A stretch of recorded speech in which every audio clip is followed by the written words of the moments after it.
I woke up in the body of a red toy bear inside a dark, abandoned villa. My head was detached, so I spent half an hour finding it and started sewing it back onto my body with a needle and thread. What rotten luck! Of all things to reincarnate into, I got a stuffed animal. While I was stitching myself together, a system activated in my mind. It called me a fear demon bear and told me I could grow stronger by absorbing fear. My first task was simple: finish sewing my head back on. Then I heard noises downstairs. A van pulled up, and two masked men, a blonde guy and a big muscular one, carried an unconscious girl in a school uniform into the villa. They were live streaming the whole thing. These two were absolute scum, and they planned to assault her right here. They came upstairs looking for a cleaner room and barged right into mine. They tossed the girl onto the bed. When lightning flashed, they spotted me sitting by the mirror, blood-red fur, hollow eyes, a wide-stitched grin full of teeth. For a second they were terrified, but then the blonde one kicked me across the room, laughed it off, and called me just a toy. They went back to attacking the girl. She woke up screaming and fighting, but they held her down. Meanwhile, a creepy children's song started playing from inside my head. Apparently my brain has a built-in music box that goes off when I'm excited.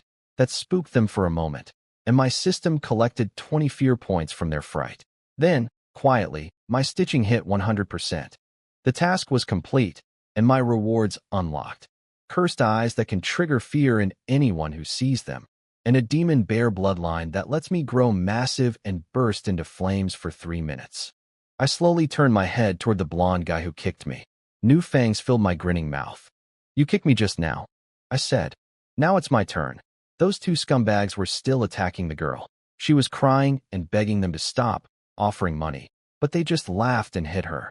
The blonde one, Chin Yong, even pulled a knife and threatened to kill her if she kept struggling. Then he told the big guy to grab me so the girl could hold me while they did their thing. But when the big guy turned around, I was already gone. They searched the room and couldn't find me anywhere. They gave up and went back to what they were doing. I had quietly climbed up onto the windowsill. The live stream viewers could see me sitting there, grinning, my eyes glowing red. The chat exploded. Everyone was screaming about eyes. I activated my new skill, Desolate Eyes. Suddenly, dozens of eyeballs appeared all over the blonde guy's face, rolling and blinking. He touched his own skin and felt them. All three of them screamed in terror. My fear points kept climbing, 10, 20, 20 more. I stood up slowly. My red fur was now covered in rolling, bloodshot eyeballs. That nursery rhyme started playing from inside my head again. The two men tried to run, but I had sealed the door. With so many extra eyes messing up their vision, they couldn't even find their way out and just kept slamming into walls. Then I activated my demon bear bloodline. My body grew massive, red flames burning all around me. Every step I took set the floor on fire. The old wooden boards groaned under my weight. I'd collected enough fear. These two pieces of trash deserved to die. I grabbed the blonde one by the head with one hand, lifted him like a toy, shoved him headfirst into my jaws, and bit down. Blood sprayed everywhere. The girl fainted on the spot. The big guy was next, but he'd already soiled himself in fear. I couldn't bring myself to eat something that disgusting, so I just grinned at him while all the eyeballs on my body squirmed and writhed. His eyes rolled back, his limbs went stiff, and he dropped dead from pure terror. I shrank back down, exhausted. Then I hopped over to the livestream camera. Hundreds of thousands of viewers stared at me as I stared right back through the lens, blood dripping from my teeth. That children's song playing one more time. I could feel their fear pouring in. Before I left, I glanced at the unconscious girl on the bed. I grabbed one of the criminal's ID cards and tucked it onto her so the police would have an easy time when they arrived. "You should thank me," I muttered. "I'm a real good citizen." I waddled out of the room on my stubby little legs, leaving a trail of tiny red footprints across the floor. After dealing with those two criminals, the system teleported me to some unknown place, a quiet estate surrounded by farmland. I sat on a swing, letting the breeze blow through my red fur while I checked my stats. My fear level had jumped to 2 after completing the first task, and I'd collected 4,444 fear points. I had 2 skills now, Demon Bear Bloodline and Desolate Eyes, both at beginner stage. I decided to dump all my fear points into leveling up. My fear level shot straight to 3. My fur became smoother and even more vividly red. A faint dark aura floated around me. Crows circled overhead, and the eyeballs squirming under my skin looked even creepier. Both my skills also broke through to mid-level. What surprised me was that fear points kept trickling in even half a day later. 2 here, 5 there, 9 more. It made sense. As long as people remembered me and felt afraid, the fear kept coming. All those livestream viewers, and probably the police too, were still thinking about what they saw. I sat on the swing, gently rocking back and forth, singing that nursery rhyme to myself. Meanwhile, back at the villa, the police had sealed everything off. A special team arrived, 4 people in long jackets led by a man named Zhang Tao. They were called Night Watchers, people whose job is to deal with supernatural incidents in this world. They examined the crime scene. The giant and tiny footprints on the floor, the burn marks on the ceiling, the half-eaten body, the terrified girl still alive on the bed. When the girl woke up, she screamed about eyes everywhere. The team noted that as a clue. They watched the livestream recording from start to finish. One of them cursed and said those 2 criminals deserved what they got, but Zhang Tao stayed calm and reminded everyone they were there to investigate the supernatural event, not judge the victims. Zhang Tao pieced things together. He figured I was a newly formed entity, since the blonde guy had been able to kick me before I finished transforming. He cataloged my abilities: size changing, fire, eyes, and a nursery rhyme. He noted that I hadn't killed the girl, which needed further analysis. He rated me as not very strong and classified the case under the name Demon Bear, threat level D. They sent a tracker named Tang how to follow my footprints, but at a certain spot my trail just vanished completely. The system had teleported me away. All they could figure out was that I'd been heading east. The video from last night blew up online. People were terrified of me, but also kind of impressed. They called me a gentleman demon bear because I killed the 2 criminals but spared the girl. Some thought it was fake, and officials tried deleting the video, but it kept spreading. My fear points kept climbing. By the next morning, I'd collected over 20,000 just from people watching and sharing the clip. During the day, my powers weakened, so I planned to just sit still and pretend to be a normal toy bear. No new tasks from the system yet, so I figured I'd relax. Then a little girl found me on the swing. She was maybe 4 feet tall, with twin ponytails and a face like a porcelain doll. Her name was Lin Xiaowan. She grabbed me and hugged me tight, kissing my face and her mother's face, squealing about her new toy. Her mom looked terrible, pale skin, dark circles, hollow eyes. But she forced a smile and told the girl the bear was a gift from her. The mom stepped away to make a phone call. The little girl couldn't hear it, but I could hear every word. She called Xiaowan's father and asked him to come see them one last time. The man on the phone was pure garbage. He yelled at her, told her to go die far away from him, said the estate could be their grave. When she mentioned their daughter, he screamed that he had plenty of children and money, and losing 1 or 2 meant nothing to him. Then he hung up. The mother just stood there under a willow tree, staring at the lake with empty eyes. No expression at all. I was furious. What kind of man says that about his own daughter? Since coming to this world, I kept running into the worst kind of people. Xiaowan didn't notice anything. She kept chattering to me about her other toys, telling me I was the prettiest one, promising to take me along when they went to see her dad. She was so happy just having her mom nearby and a new friend to hold. They played together, built blocks, ate lunch on the grass. The mom smiled, but underneath that smile was pure despair that the little girl couldn't see. Then I noticed something wrong. A dark, murky energy was building around the mother's body. The food, she had poisoned it. I peeked at Xiaowan with one of my hidden eyes, but the girl had no trace of poison. So the mother had only poisoned herself. She must have planned to take them both, but in the end couldn't do it to her daughter. But that made things worse. If she died, what would happen to Xiaowan? That worthless father certainly wouldn't care. The woman stood up, hugged her daughter, and said she was leaving. Xiaowan asked if they were going to see Daddy and insisted on bringing me along. The mother stroked the girl's head and gave a bitter, angry smile. Yes, she said. Mommy will definitely go find your daddy. She told Xiaowan to keep playing, then walked behind the swing, collapsed face first into the ground, blood coming from her nose and mouth, her body twitching until she was dead. Then, from the skin of her leg, one of my eyes emerged. Just as I'd suspected, she had been close enough for my power to reach her. One of my eyes popped out from the dead woman's body and confirmed what I already knew. She'd taken the poison herself. I pulled the eye back inside. Even though I'm a supernatural creature now, these human emotions still won't leave me alone. Xiaowan didn't understand any of it. She lay on the ground next to her little sand castle and block tower, chattering about how she'd ask her mom to build a real castle for all of them to live in together. Her mom, her dad, and me. She even made a little figure of me out of mud. Then she fell asleep right there. Once she was out, I got up and stretched. It was around 7 in the evening. The system suddenly gave me a new side quest. The bear who loves fire. The child who loves blocks. No explanation of what I was supposed to do, just the task name. But it clearly involved Xiaowan, so I couldn't leave yet. I snapped my fingers and lit a small ring of fire around her to keep her warm. She woke up a little later, scared.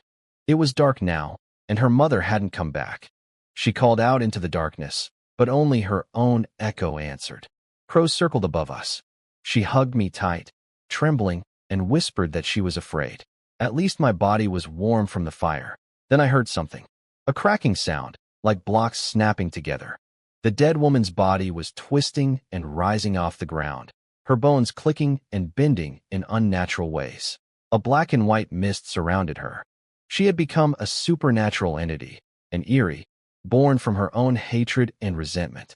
My system scanned her. Beginner-level growth type Eerie, threat level 2, 0 danger to me, but potentially deadly to Xiaowan. This kind of low-level Eerie has no intelligence or emotions. Xiaowan spotted the shadowy figure and called out for her mom. She could tell something was wrong and started nervously saying she could sing to make mommy feel better.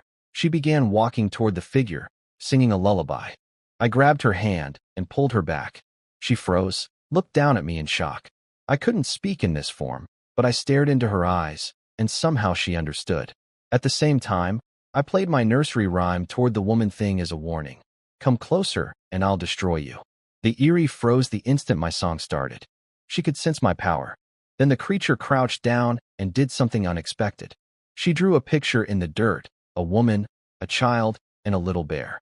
For a moment I thought she had intelligence, but no. My supernatural presence must have stirred some leftover instinct, a fragment of memory from when she was alive.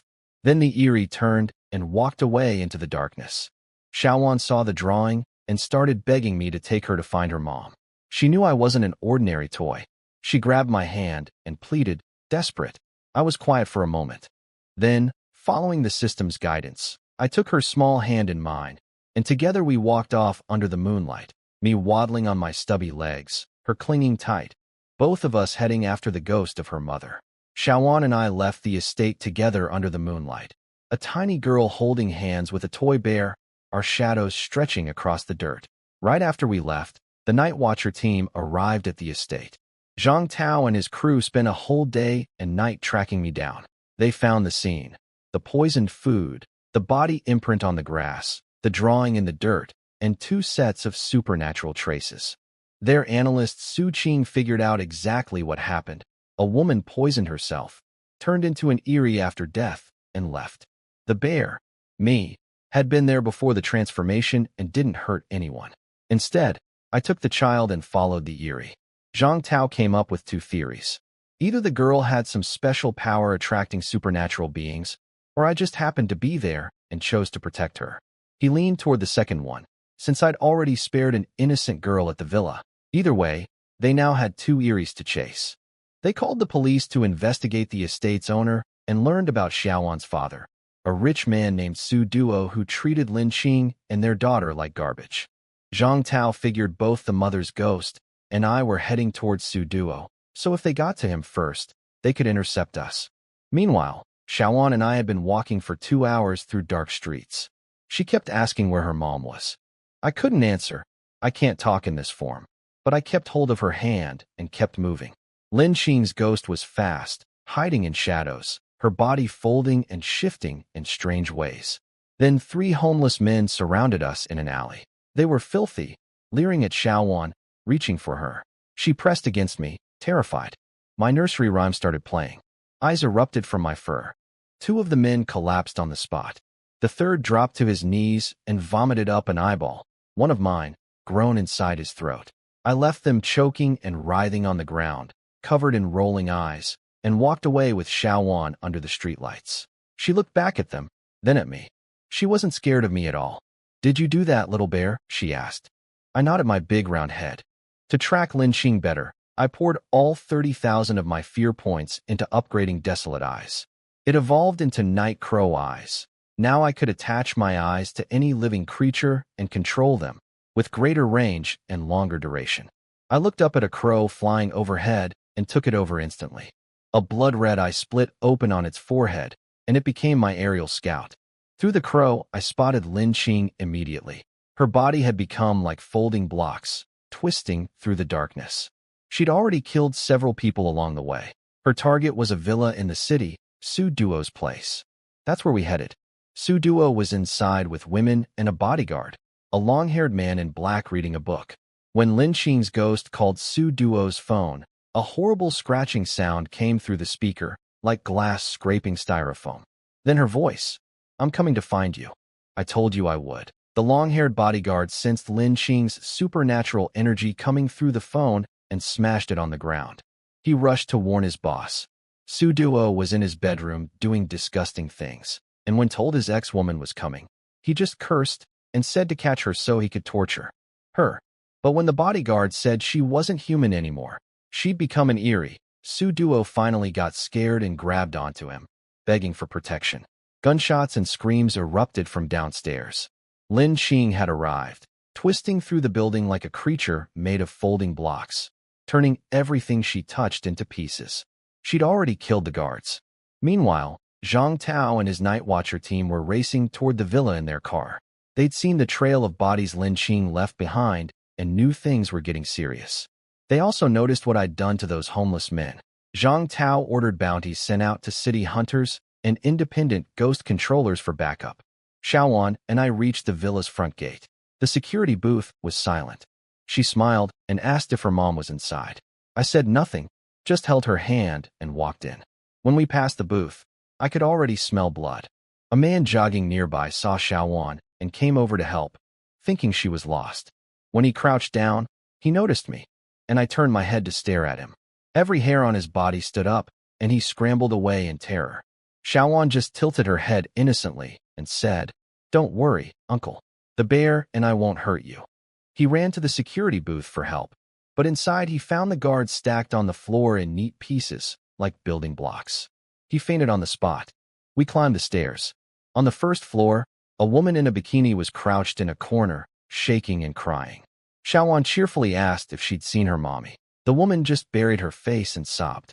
Xiaowan shrugged and skipped upstairs, promising to come back and play blocks with her later. Upstairs was a massacre. Furniture twisted into block shapes, body parts scattered everywhere. The long-haired bodyguard was badly wounded, his left arm covered in square-shaped wounds, his right hand transformed into some kind of blood-red weapon. He'd been fighting Lin Qing, who was now just a torso and head, still crawling mechanically towards Su Duo. Su Duo hid behind another woman, screaming at his bodyguard to kill Lin Qing and offering 10 times his salary. The bodyguard gathered his strength, formed his fist into a scythe shape, and sliced through Lin Qing's neck. Her body broke apart into blocks. Only her head remained, staring at Su Duo with pure hatred, mumbling Xiaowan's name. Su Duo ran over and started kicking her severed head, cursing her, calling her worthless, threatening to kill their daughter too. The bodyguard slumped against the wall, exhausted. This fight had cost him years off his lifespan. Then the door opened. Xiaowan and I stood in the doorway, both smiling. She let go of my hand, ran to her mother's scattered blocks, and started carefully gathering them up, piecing them together like a puzzle. She wasn't afraid at all. While everyone else stared in horror, she lovingly assembled her mother's remains as if they were just toys. My system chimed. Side quest progress, 30% complete. A nursery rhyme plays. The little bear smiles, and nobody knows who lives or dies. Xiaowan ran inside and started picking up her mother's blocks from the floor, carefully sorting which pieces belonged to Lin Qing. She could somehow tell them apart from all the other debris. She smiled up at Su Duo and asked him to help her put mommy back together. That sweet, innocent smile made everyone in the room freeze with fear. Su Duo looked at me standing in the doorway and nearly vomited. The long-haired bodyguard noticed my shadow on the floor. It wasn't a small bear's shadow. It was enormous, 3 or 4 meters tall, wreathed in ghostly flames. He whispered to his boss not to move. My task progress climbed to 40% as Xiaowan assembled the blocks. But I realized the other half of the quest was mine. The bear who loves fire part. Time to get to work. I let my smile widen slowly. My nursery rhyme started playing. I stepped forward and flames erupted from beneath my feet.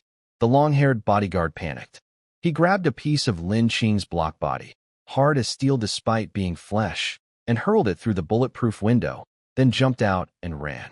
He abandoned his boss without a second thought. Su Duo screamed curses after him, then shoved the woman he'd been with toward me as a shield and leaped out the second-floor window himself. I ignored the crying woman. I just put a finger to my grinning mouth, played my nursery rhyme, and jumped out after them. I activated my demon bear bloodline mid-fall and landed in front of them as a massive, burning beast. The bodyguard threw Su Duo at me and tried to run the other direction. I unleashed my domain, a nightmare space filled with darkness and hundreds of red, bloodshot eyes growing out of every surface. The bodyguard recognized it immediately. A terror domain, he muttered, face white as paper. He tried to fight back, punching and clawing at the giant flaming eyeball I dropped on him.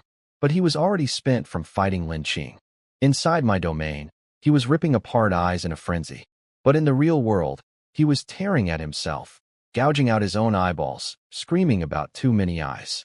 One eyeball hit the ground, then another, then more, falling from all over his body, until he'd clawed himself apart. Su Duo sat in a puddle of his own filth, begging me not to kill him, offering money. I grinned at him. Money? Useless to me. What I want is your fear. A burning eyeball appeared on his arm. He slapped at it, scratched at it, screaming for it to go away. More eyes sprouted across his skin. He dug at them frantically, clawing out his own eyes trying to get rid of mine, until flames swallowed him whole. My system hummed, fear being absorbed. The stronger the person who fears me, the greater the harvest. And when even powerful fighters are terrified of you, that's true fear. After finishing off Su Duo and the bodyguard, I shrank back down to toy size and returned to the second floor. My task was at 80%, Xiaowan's block building was at 70, and my fire portion was at 90. Almost done. I just needed to wait for her to finish assembling her mother's pieces and then set one last fire.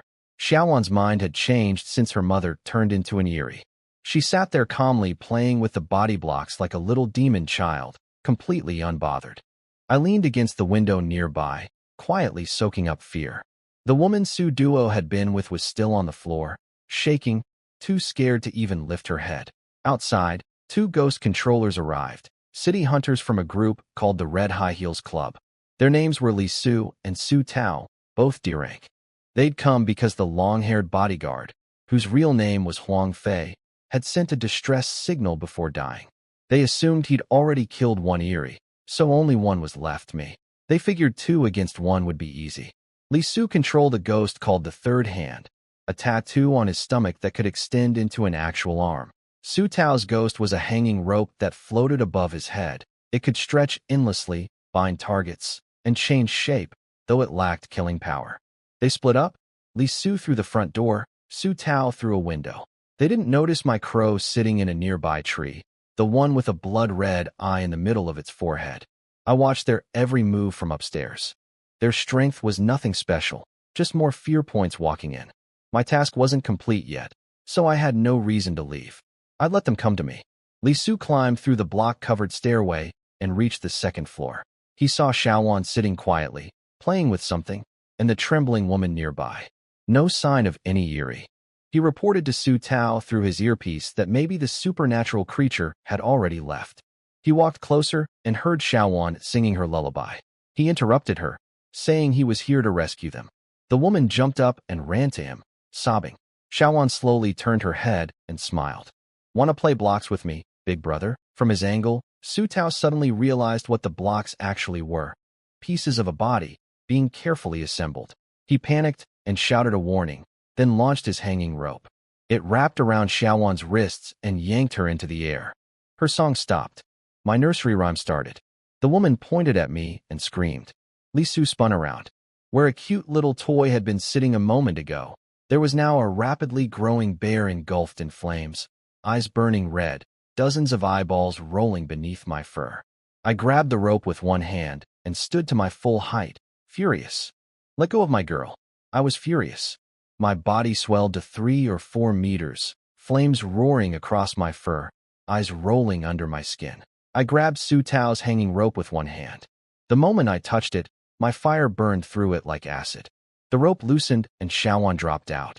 I caught her with my other hand and held her against my chest. She wasn't scared at all. She just dangled her legs in the air and sang happily, saying she was almost done putting mommy back together. Li Su attacked from behind. My back of the head, I saw him coming. Without turning around, I threw a punch that collided with his ghost hand, a pale, withered third arm growing from his stomach. The impact sent him flying through a wall. The hanging rope coiled around my neck and squeezed, trying to lift me off the ground. I checked my task panel. Xiaowan's block building was at 95%. Almost there. I set her down so she could finish, then grabbed the rope with one hand. I expanded my demon bear bloodline even further, pushing past 4 meters. The rope snapped from the sheer size. Before it could retract, I caught it and sent fire racing along its length straight to Su Tao. His ghost burned first, then my terror domain swallowed him. Darkness, endless nursery rhymes, nothing else. He sat frozen, face twisted in despair, unable to even struggle. Fear poured out of him into me. He was dead in seconds. Then I stepped into my own terror domain to deal with Li Su personally. Li Su was actually putting up a fight in there. He'd figured out that the eyes growing on his body were illusions as long as the real ones didn't touch him. His ghost hand was swatting them away one by one. He was calming down, getting close to finding his way out. I had to admit, he was the strongest ghost controller I'd faced so far. Much better than that bodyguard Huang Fei, who had collapsed into panic instantly. But better wasn't enough. I played my nursery rhyme again. The fear he'd been pushing back crashed over him like a wave. Then I walked out of the darkness toward him, 4 or 5 meters tall, burning. Grinning, my mouth split open to my ears, stitches visible across my neck where I'd sewn my own head back on, blood dripping from my fur, things squirming underneath. In one hand, I held Su Tao's body. Li Su screamed his partner's name. Then he saw the corpse and realized Su Tao was already dead. It had only been a few dozen seconds. His voice cracked. This is supposed to be a beginner-level eerie. I walked toward Li Su inside my terror domain, dragging Su Tao's eye-covered corpse. Every step I took, the nursery rhyme grew louder. In here I was 7 or 8 meters tall, a mountain of burning red fur and squirming eyeballs. Li Su tried to fight his fear. He screamed, ripped the extra eyes off his face with his ghost hand, and charged at me. I respected the courage. His ghost hand met my fist head-on. It wasn't even close. I grabbed his ghost with one hand and squeezed. Fire poured through it. His claws couldn't pierce my fur, too thick, and the layer of eyes underneath acted like armor. I crushed the ghost hand and bit it off, swallowing it whole. Eerie's can devour each other's power, and this was the most basic form of that. The stitching on my neck glowed as the energy absorbed. Li Su collapsed to his knees. He finally understood what I was, a mutant-type Eerie with intelligence and a terror domain. Normal Eries don't develop real consciousness until level 5, but I could talk, strategize, and set traps at level 3. That realization destroyed his last mental defense. Fear flooded in. Eyes erupted across his entire body like mushrooms after rain. He rolled on the ground, choking, something swelling in his throat that he couldn't claw out. I looked down at him coldly. The more you understand, the more you fear. If I were you, I'd rather know nothing. I dropped the domain and checked on Xiaowan. She'd finished assembling her mother's blocks, every single piece back in place. The blocks glowed and merged into her body. In that instant, a new energy appeared around Xiaowan. She had become a ghost controller, and her ghost was her own mother, the block-type Eerie. Then my Crow Scout got shot down by a black energy blast. More people were coming. Officials this time, plus 7 or 8 ghost controllers, the strongest at D+ rank. Any one of them alone was no threat to me, but that many at once, with more arriving, was a different story. Time to go. I shrank to about 3 meters, stretched out my long arm to Xiaowan. She tilted her head, smiled her crescent moon smile, and took my hand. A giant bear, and a little girl walked down the stairs together. At the bottom, I turned back toward the villa, grinned, and set the whole building on fire with a single blast. My system chimed, task complete.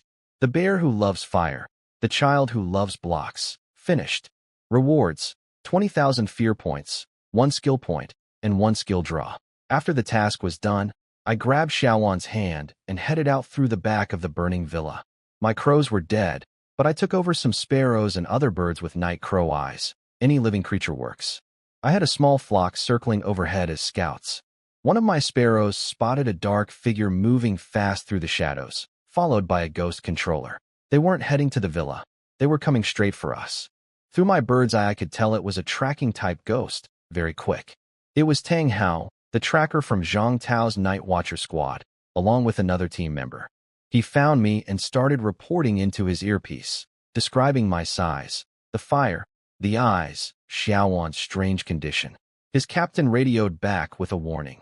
3 ghost controllers were already dead at the villa, including Li Su from the Red High Heels Club. They estimated my threat level at 3 or above, possibly mutant class. Tang Hao nearly choked when he heard that. Li Su was famous, and I'd killed him in minutes. Then he looked up at me. The giant red eye on the back of my head was already staring right at him. He fell out of his tree in shock. I moved fast. Nursery rhyme playing. I pulled Xiaowan along and appeared in front of Tang Hao using my domain. Xiaowan tilted her head and asked him innocently if he wanted to play with us. When she mentioned blocks, the eerie inside her stirred, but I suppressed it with my own energy. She was still too young to control her mother's ghost safely. I looked down at him and let a thought rise to the surface. Government ghost controller. Tang Hao nearly lost his mind. I had intelligence, and he knew it. I covered Xiaowan's eyes with one hand. Then I turned to Tang Hao and smiled. An eyeball grew out of his palm. Fire drove his ghost shadow back when it tried to help. Something started swelling in his throat. I don't kill people for fun. I have intelligence, and I act for my own benefit. My goal is to get stronger in this world full of monsters. Humans aren't my concern, except Xiaowan. She's the first friend I've made since becoming an Eerie. Probably the only one. I won't hunt official ghost controllers on purpose, but if they come after me, I won't show mercy either. Just as Tang Hao was shoving his fist down his own throat, trying to dig out the eye, my domain's timer ran out. A black beam of light shot toward me from the front. My birds showed me dozens of people closing in from all directions. A huge floating eyeball, easily 2 meters wide, appeared behind Tang Hao.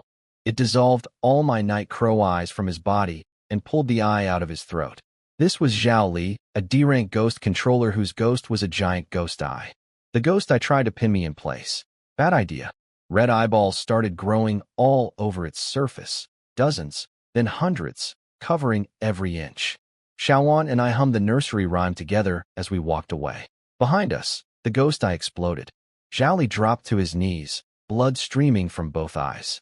Someone screamed his name. We kept walking. We disappeared without a trace. Behind us, the Night Watchers and a crowd of ghost controllers gathered at the scene, finding nothing but Zhao Li on his knees with blood pouring from his eyes and Tang Hao clutching his damaged throat. Tang Hao told them what he saw. When he revealed that I was a mutant-type Eerie with intelligence and a terror domain, everyone went silent. Those 3 words together meant something terrifying to them. A mutant Eerie has strange, powerful skills. A terror domain means I can trap people in my nightmare. And intelligence, that's what scared them most. Normal Eries don't develop independent thought until level 5. I had it at level 3. That meant I could plan, avoid danger, and grow without limit. They couldn't understand how Tang Hao survived. He told them Zhao Li arrived just in time. Then he shared one last detail he'd held back. I told them not to come after me again, or they wouldn't be so lucky next time. That made them pause. Su Qing noted that my warning suggested I wasn't trying to be their enemy. I killed for a purpose, not for sport. A senior officer with sunken eyes ordered my threat file upgraded to S-Class and said they'd request a C-rank Night Watcher to handle me. He also wanted Xiaowan's information sealed and a secret search launched for her. The system teleported Xiaowan and me to a random street corner. I didn't even know if we were still in H-City. I shrank back down to doll size, and Xiaowan hugged me while crouching on the sidewalk, her big eyes scanning around like the place was familiar to her. Time to use my rewards. I dumped all my fear points into leveling up and jumped straight from level 3 to level 4. Just a few days since arriving in this world, and I was already 4. The level up strengthened everything. My domain, my demon bear bloodline, all my skills scale with my rank. I used my skill draw next. I got a new ability called Deep Abyss Murmur, a terrifying growl from the depths that can endlessly amplify a target's fear. Combined with my nursery rhyme, this would be devastating. One look at me with both playing at once could probably kill someone on the spot. I put my skill point into Demon Bear Bloodline, pushing it to Stage 3. The system noted that at the peak of Stage 3, my bloodline would undergo a transformation. While I was going through all this, a woman's voice came from nearby. She recognized Xiaowan and asked why she was alone. Xiaowan stood up, hugged me tight, and told her cheerfully that she wasn't alone at all. She had her little bear, and he was very cute, and he could talk, and he'd protect her. Xiaowan held me up proudly to show me off. The woman standing in front of us was Su Jiejia, Lin Xing's best friend and Xiaowan's, Annie. She was pretty, wearing a black dress and silver necklace, and she clearly cared about Xiaowan.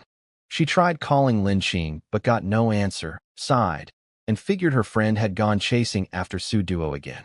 She had no idea what really happened. Jiejia knew the whole sad story. Lin Xing's terrible relationship with Su Duo, the depression, all of it. Xiaowan had actually spent more time at Jiejia's place than with her own mother. Some of Jiejia's co-workers even thought Xiaowan was her kid. When Xiaowan seriously asked me if it was okay to go to the company, Jiejia got worried. A 7-year-old talking to a stuffed animal like it could answer? She figured the girl might have depression too, and cursed Su Duo under her breath. This actually worked perfectly for me.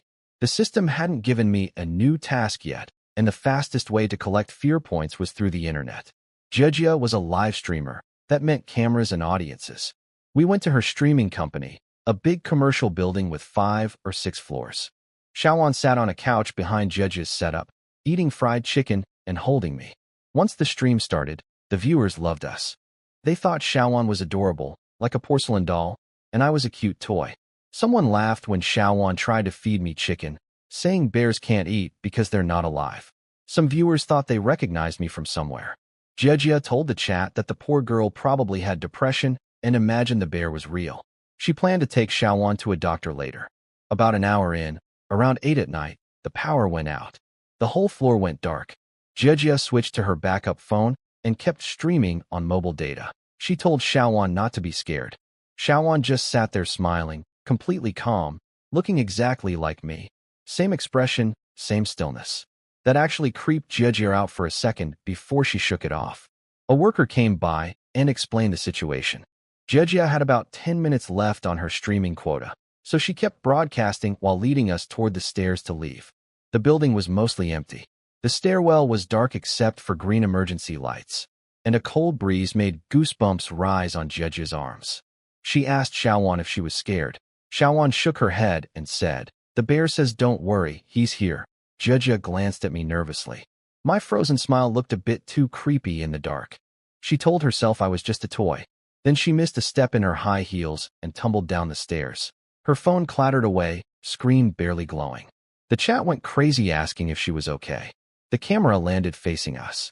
Xiaowan was crouching beside Jiejia, hugging me. And then, on the live stream, everyone watching saw it. I slowly turned my head. When Jiejia fell down the stairs, her phone landed facing us. I turned my head slowly, and my nursery rhyme echoed through the empty stairwell. The live stream chat went insane, everyone screaming that the bear moved, that it was alive, that Xiaowan and I were ghosts. My fear points ticked up nicely. Jiejia woke up groggy and saw us crouching over her with matching expressions. She screamed, then calmed herself down, turned me around so she didn't have to look at my face, and checked the chat. It was flooded with warnings to run. She didn't believe any of it. Xiaowan was her sweet little niece, and I was just a creepy toy. She shut down the stream, blaming the fall on distracted walking. She took us home. She gave Xiaowan a bath and put her in the bedroom, then stuck me on a living room chair. No way she wanted me near her while she slept. I sat there watching my fear points slowly climb. The government was deleting videos of me online, so the growth wasn't as explosive as before. I needed to do something new to boost it. I looked at Jiejia's streaming setup and started thinking. Then she got a delivery notification and a phone call from some guy named Huang Yi, a rich kid who'd been chasing her. He'd found her through her stream, showered her with gifts and money, and asked her out. She'd liked him at first, but then discovered he was a player stringing along multiple women. She cut him off, but he wouldn't stop sending presents and calling. He begged for one more chance, promising she'd be his most loved woman, which I noticed didn't mean his only one. Jejia saw right through it too. She was sharp, nothing like poor Lin Qing. She agreed to accept one final gift if he promised to stop bothering her. 2 delivery workers hauled up a huge box. Inside was a giant teddy bear, about 2 meters tall, heavy and fluffy. Jejia rolled her eyes. She already had one creepy bear, and now there was another. But at least this one looked normal. The workers set the big bear right next to me on the couch. Jejia was too tired to stream again. She went to bed with Xiaowan. In the middle of the night, things started moving. Both bears, the big one and me. Past midnight, Xiaowan and Jejia were both sound asleep. I was sitting on the couch checking my fear stats when I heard something. A sigh, coming from inside the big bear next to me. Finally, that woman should be asleep by now, a man's voice whispered. There was a person inside that teddy bear. It was a costume, a hollow suit, and the man hiding in it was Huang Yi, the same rich kid who'd been harassing Jejia on the phone. He'd had his people deliver him right into her apartment. The whole thing was planned. The 2 delivery guys were his, and they knew Jejia wouldn't bother inspecting the gift closely. He was live streaming the whole thing to his buddies, bar regulars, other rich kids from H City. They were cheering him on like it was entertainment. He pulled out some kind of knockout gas device and released it through the bear's mouth, planning to wait 10 minutes before going after Jejia. He grabbed one of her shirts from the couch and pulled it inside, sniffing it. His chat was full of disgusting comments about what they wanted to do to her, and he promised to let them take turns after he was done. He wasn't afraid of consequences. With his money and connections, he figured Jejia was just a streamer with no power to fight back. His friends even mentioned that Xiaowan's father Su Duo, the same piece of trash I'd already killed, was connected to their circle. These people were all the same. Then I noticed his hand reaching out of the bear's suit right next to me. That's when I realized what was going on. This wasn't a real teddy bear at all. There was a predator sitting right beside me. I smiled. Not my cute frozen smile. A real one, spreading wider and wider across my face. How nice, I thought. Someone's delivering fear points straight to my door. His camera could partially see me. His chat started freaking out. They noticed my expression changing. Did that little bear just smile? Its face looks different. That thing is terrifying. They typed warnings, but Huang Yi cursed them out, accusing them of trying to scare him away so they could sneak in themselves. Then he looked at me again through his peephole. This time I moved. Clearly, unmistakably. And my nursery rhyme began to play. Dark, dark sky hanging low. The moment Huang Yi looked over at me, I spun my head a full 360 degrees while my nursery rhyme played. His face went white instantly. Inside that bear's suit, he started shaking so hard the whole costume trembled. But this time was different from before. I had my new skill now, Deep Abyss Murmur. The nursery rhyme carried it through his live stream to every viewer. It reaches into your soul and wakes up whatever you fear most. His chat descended into chaos. People were seeing dead grandmothers at their windows, feeling ghostly hands pulling their clothes, watching their doors swing open on their own. The fear points rolled in from every direction. Huang Yi bit down on his own tongue and clamped his hand over his mouth, trying desperately not to make a sound. His chat told him not to move, that maybe I hadn't found him yet. But his whole body was shaking too hard to hide. I hopped off the couch and stood with my back to him, letting him see the eyeballs rolling under my fur in the moonlight. Then I walked to the bedroom. Xiaowan was already awake, eyes open, smiling at me from the bed. She took my hand, and we went back to the living room, where she sat down right in front of Huang Yi's bear suit and started playing with her blocks. He was crying, tears and worse running down his legs. Then it got stranger. Jejia came out in her white nightgown, eyes closed, sleepwalking from the supernatural energy in the air. She crouched beside Xiaowan and started playing blocks too, all in her sleep. The moonlight shone through her thin dress. But Huang Yi couldn't feel anything except terror. His mind was broken. He knew about Iris. He was rich enough to have learned secrets ordinary people didn't know. His father even had a ghost controller on payroll. He pulled out his phone with shaking hands and dialed for help, whimpering into the receiver. "Uncle, save me." But the voice that answered wasn't his bodyguard. It was flat, mechanical, singing in the same melody as my nursery rhyme. "Where are you?" He looked up. My face was right there, pressed against the opening of his bare suit, my red eyes staring straight into his. I giggled through the phone. "Found you. Let's play together," he screamed. His eyes rolled back, and he passed out cold. My nursery rhyme kept playing, laced with deep abyss murmur, interfering with the electronics, feeding the live stream only what I wanted them to see. 1,000 fear points from that smile alone. I reached in with one hand, dragged him out by the ankle like a dead dog, and carried him past the sleepwalking Judgia with my phone in the other hand, grinning at his audience. Down in the parking lot below, his friends were getting impatient. The stream had frozen. His phone wasn't answering. They cursed, figuring he was keeping the fun to himself. They had no idea. Even unconscious, Huang Yi couldn't escape my deep abyss murmur. In his nightmare, he was being dragged through a field of reeds filled with red eyes, a hook through his ankle, pulled by a grinning bear. Fear points poured in, 100 at a time. My deep abyss murmur leveled up. Its range expanded, its effects grew stronger. The system described it as a voice of judgment from hell. The guilty get their hearts torn and eyes gouged, and the innocent get punished anyway. Then a new notification. I'd unlocked my first title, Adjudicator. The title boosted my fear level by 10% and made my appearance even more terrifying to anyone I targeted, like a messenger walking straight out of hell. The murmur was still echoing in the minds of everyone who'd been watching Huang Yi's stream. Some were seeing dead relatives standing at their bedsides, holding bowls of food, beckoning them. That's what my skill does. It can't kill directly, but it spreads fear endlessly, and fear is my food. Meanwhile, down in the parking lot, Huang Yi's two buddies were getting angry. Cheng Fei and Song Long. Both rich kids, both garbage humans. The same two who'd posed as delivery men to sneak Huang Yi inside. They thought he was hogging Jejia for himself. They kept calling, texting, cursing. No answer. They decided to go up themselves. As they crossed the basketball court in the dark, they heard a ball bouncing. It was almost 2 in the morning. Cheng Fei cursed about crazy people playing basketball at night. Then they spotted a figure standing at the free throw line in a defensive stance. Skinny build, center-parted hair, it looked exactly like Huang Yi. They called out to him, joking that maybe Jejia had caught him and thrown him out. The streetlight caught his face. His neck had thick stitching marks across it. His mouth was split open to his ears. And on his left cheek, a red eyeball was squirming. They collapsed to the ground, soaked in cold sweat. Then they heard the basketball again, bouncing, getting closer. They turned and saw me, a red toy bear, sprinting across the court with a ball in my hand. I jumped from the three-point line and slammed it down through the hoop. The ball exploded. So did Huang Yi's head. His body had been propped up there the whole time. Pieces splattered everywhere, hitting their faces. They looked up at me. I smiled back, eyes rolling under my fur, nursery rhyme playing. Cheng Fei felt something climbing up his throat. He shoved his fingers in, trying to reach it, but couldn't. He turned to Song Long for help. Song Long looked back and saw it.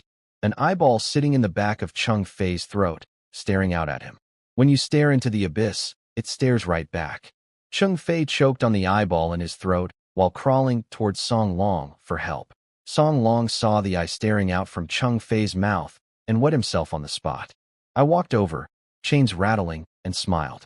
Eyes started growing across Song Long's face. He passed out cold. I killed Huang Yi and Cheng Fei, but left Song Long alive on purpose.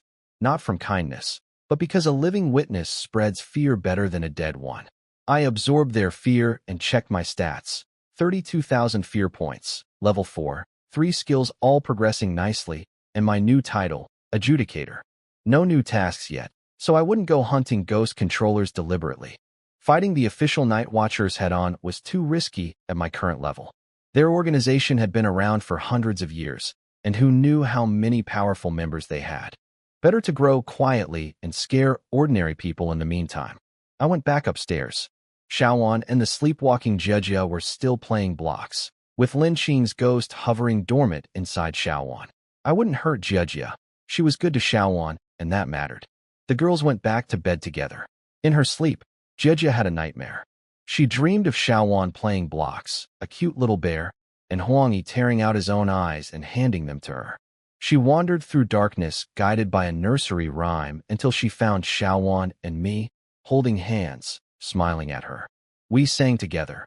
First a children's counting song. Then I changed the words to something about eyes opening, hearts beating, hooks swinging, until only one little friend was left. She woke up screaming around 4 in the morning. She went to the kitchen for water, and when she turned around, she caught me sitting on the couch, my eyes following her. She didn't notice. She just hurried back to bed, muttering that tomorrow she'd make Xiaowan throw me away and buy her new toys. She also didn't notice the blocks on the living room floor, arranged into a little figure of a girl and a bear. At the Night Watcher headquarters, things were heating up. Zhang Tao's team was meeting with squad leaders from across the entire southern district, plus someone from the city's main bureau. Zhao Li and Tang Hao were hospitalized. Zhao Li badly injured, Tang Hao getting psychological treatment. The higher-ups had sent someone to H City, though mainly to track a different Eerie called the Painting Ghost that had escaped into the area. My case was secondary to them, but the local teams were taking it seriously. They'd traced Xiaowan's connections and found Jia, Lin Qing's only close friend, a streamer living near the city center. They planned to investigate her the next day. That same night, on the west side of H City, a mural on a bar wall started moving. The painted woman inside it stepped out. While I was settling in for the night, something else was happening across the city. In the west side of H City, the entertainment district was alive with nightlife. A man in a thick winter coat walked through the summer crowds, pale-faced and shivering, drawing strange looks. He was bait, a night watcher luring out the painting ghost, an Eerie that could step out of murals and artwork. It worked. A painted woman peeled herself off a street mural and followed him. When she got close, he ripped open his coat, revealing a snowflake tattoo on his stomach. Freezing cold blasted out and locked her in ice. His partner, a man named Lu Li, emerged from the ground using a black circle ability and crushed the frozen woman down to the size of a fist, sealing her in a golden container. They thought it was over. Then they realized their third teammate, a young guy called Xiao Li, was missing. A seabird cry echoed through the streets. Impossible this far inland. Then Xiao Li's body dropped from above. The bird flew past and vanished into a wall. The woman they'd captured wasn't the real painting ghost. The real one was the seabird. It had killed Xiao Li and ripped out his ghost, the third ghost the painting ghost had stolen so far. The coat man broke down, slapping himself across the face over and over, blaming himself for not noticing sooner. Their captain arrived with the rest of the squad. He was calm but grim. The painting ghost had absorbed 3 ghosts now. One more would push her past level 5, making her far more dangerous. The only good news was that she only targeted ghost controllers, never ordinary people, and she specifically hunted newly awakened ghosts. The captain slung Xiao Li's body over his shoulder. No funeral would be held. Night watchers who died in the field didn't get that luxury. He mentioned he was heading to the southern district next, where a special grade Eerie had appeared. That was me. He told the coat man to stop hitting himself. Guilt and mourning could wait. There was work to do. The dead couldn't even have a proper goodbye. The next morning, Jia woke up drenched in sweat. She'd fallen back into my nightmare after her first wake-up, this time dreaming of familiar people being dragged away by a burning creature while a nursery rhyme played. She couldn't see their faces, only hear their screams. She called out for Xiaowan and found her already up, playing with blocks and Lego on the floor. The big bear suit next to me was sagging and deflated. Looked like all the stuffing had been pulled out. Jia didn't think twice about it. She told Xiaowan they'd be visiting a doctor today. When she turned to the couch and saw me staring at her with my red grin, she shuddered, remembering her nightmare, and quickly twisted my head to face the window. Then she went to make breakfast and tried calling Lin Qing again. No answer. She tried Suduo too. Also nothing. She was getting worried, not knowing her best friend was already dead, and that what remained of her was living inside her daughter. She started her morning live stream while eating. Normally she'd get 5,000 or 6,000 viewers. Today, over 20,000 flooded in. The chat was going wild. Apparently word had spread from last night's stairwell incident. Everyone wanted to know if she was still alive. They kept asking about the bear, calling me a ghost, telling her to throw me away. She laughed it off. It's the 21st century. There's no such thing as ghosts. The bear is right over on the sofa. She turned the camera to show them. Then she froze. I was facing her again. She'd turned my head toward the window just minutes ago. Now it was pointed straight at her. She dropped her fork. Her face went pale. She tried to convince herself that Xiaowan must have turned me back. It had to be Xiaowan. There were no ghosts. No ghosts. The chat exploded, insisting I'd moved on my own. They begged her to throw me out.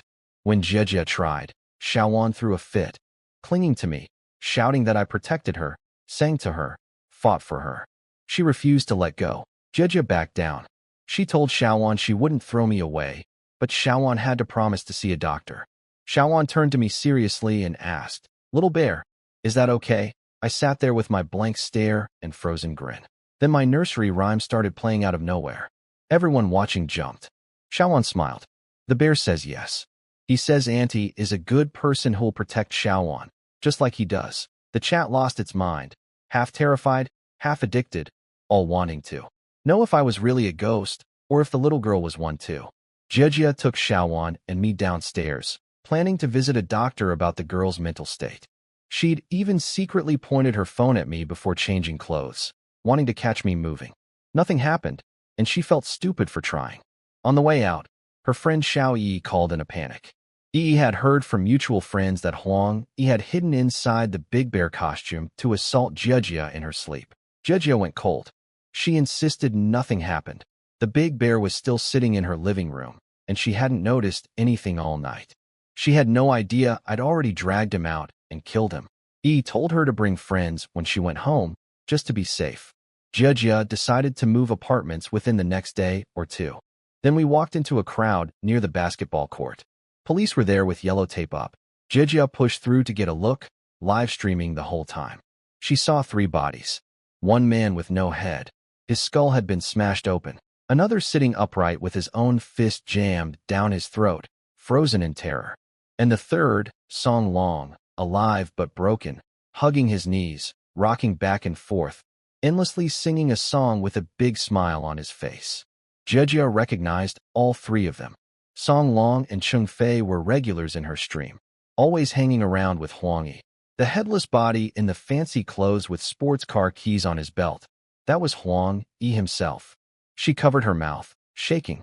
She pulled Xiaowan away, terrified that their deaths might somehow be connected to her since all 3 had been chasing her. As she turned to leave, she overheard an old woman in a sanitation worker's uniform telling the crowd what she'd seen that morning. The woman said the survivor had been singing when she found him. Then the old lady started humming the tune. 1, 2, 3 little friends, 5, 6. The exact same nursery rhyme from Jejia's nightmare. Her head felt like it exploded. Everything. The dreams, the nursery rhyme, the moving bear, the 3 dead men who'd been pursuing her. It was all connected. And she was holding the connection in her niece's arms. The old sanitation woman tried to sing more of the nursery rhyme for the crowd. Everyone around her held their breath, hearts pounding with each note. Jejia's face had turned paper white. She was shaking so badly her teeth chattered. She asked the old woman to finish the song, but a police officer came and took the woman away before she could. I sat in Xiaowan's arms, smiling. Everything those people saw at the crime scene, everything that old woman remembered, it was all exactly what I wanted them to experience. My deep abyss murmur works like a virus. Anyone who talks about what happened carries a trace of it, and anyone who listens feels a whisper of fear. The points kept ticking up. In the taxi, Jejia couldn't stop trembling. She was connecting the dots. The nursery rhyme from her nightmare was the same one the survivor was singing. Huang Yi had been hiding inside that big bear in her apartment, and now he was dead right below her building. She dreamed of a bear and a little girl singing that exact song before any of it happened. She told her live stream audience everything. The dream, the nursery rhyme, the deaths. 6,000 viewers became 60,000. People were terrified and addicted at the same time. Most still didn't believe it was real, but Jejia was starting to crack.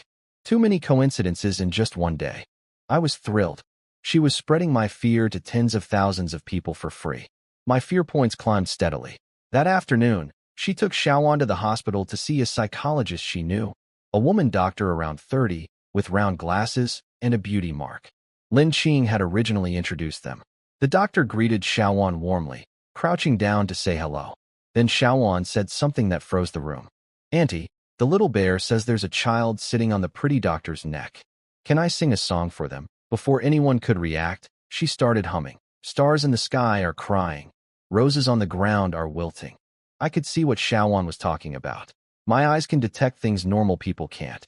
There was something perched on that doctor's neck, something only we could see. The psychologist, Tang Meili, crouched down and smiled at Xiaowan.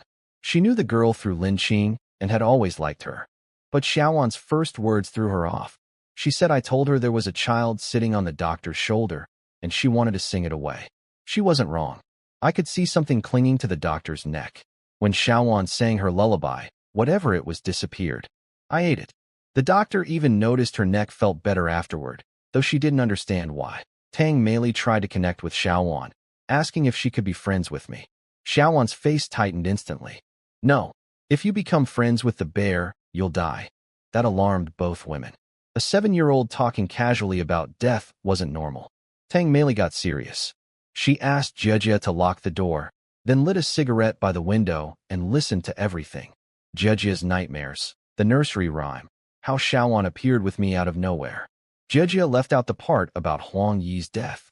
The doctor figured it was stress-related delusion for Jejia, and a case of an emotionally neglected child creating an imaginary friend for Xiaowan. She'd seen it many times. Kids under pressure invent companions to cope. The real solution was finding Lin Qing. She took Xiaowan into a private room for a hypnosis session.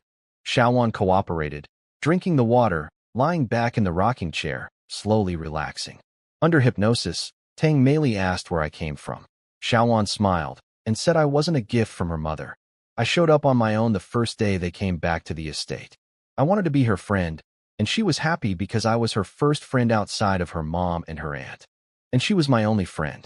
That detail mattered to the doctor. If Xiaowan met me while her mother was still present and happy, then I wasn't an imaginary friend born from grief. Something else was going on. Then Tang Meili asked about her mother. Where was she? Had she said anything about me? Xiaowan's eyes snapped open. She looked past the doctor, staring at something beside her.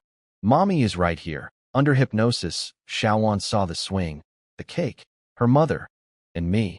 Then it all vanished. She snapped her eyes open and looked beside the doctor. Mommy is right here. She's always been here. Tang Meili flinched hard. She looked where Xiaowan was staring and saw nothing, but goosebumps covered her whole body. A cold wind blew through the sealed room. She told Xiaowan to close her eyes again quickly. The doctor asked when Xiaowan last saw her mother. Xiaowan said just now, but that mommy couldn't talk because I wouldn't let her.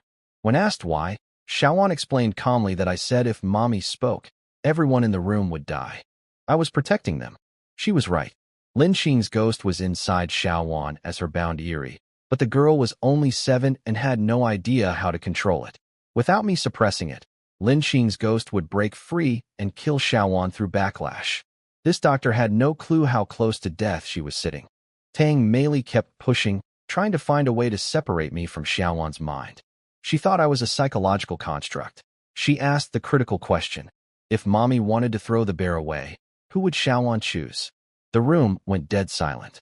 Then Xiaowan's voice changed, deep, harsh, nothing like a child's. She said one word, "Get out." A wave of heat blasted through the room. I felt my fire flare. Xiaowan's emotions had triggered a reaction from her mother's ghost. Tang Meili fell backward onto the floor, drenched in sweat, genuinely terrified for the first time. She'd just been trying to treat a patient. Instead, she'd nearly woken something that could kill everyone in the building. Meanwhile, Jejia waited outside, restless and anxious. She went to the bathroom to smoke and decompress. Her live stream still had 40,000 viewers just sitting there chatting, waiting for something to happen. In the bathroom, she called Lin Qing and Su Duo again. Still no answer from either. Then her phone rang. A group manager from her streaming circle panicked. Su Duo is dead. Jejia's legs went weak. What? How? What about Lin Qing? Forget Lin Qing. Their whole family is dead. As those words hit her, she heard something else. Someone was opening the bathroom stall doors one by one, moving closer, but never stepping inside. The door next to hers creaked open, then the one right beside her. While the doctor worked on Xiaowan, Jejia went to the bathroom to smoke and collect herself. Her phone rang. A friend from the streaming community with terrible news. Suduo was dead. His whole household was dead. The crime scene had been sealed by special authorities, not regular police. Bodies had been found in pieces, block by block, the friend emphasized. Lin Qing's body was missing, but she was confirmed dead too. Jejia nearly collapsed. Her best friend since elementary school was gone. And now Xiaowan truly was an orphan. While she was still processing this, something started happening in the bathroom. Someone was opening stall doors one by one, getting closer, but never stepping inside. The footsteps stopped right next to her stall. Then the knocking started. Jejia cursed at whoever it was.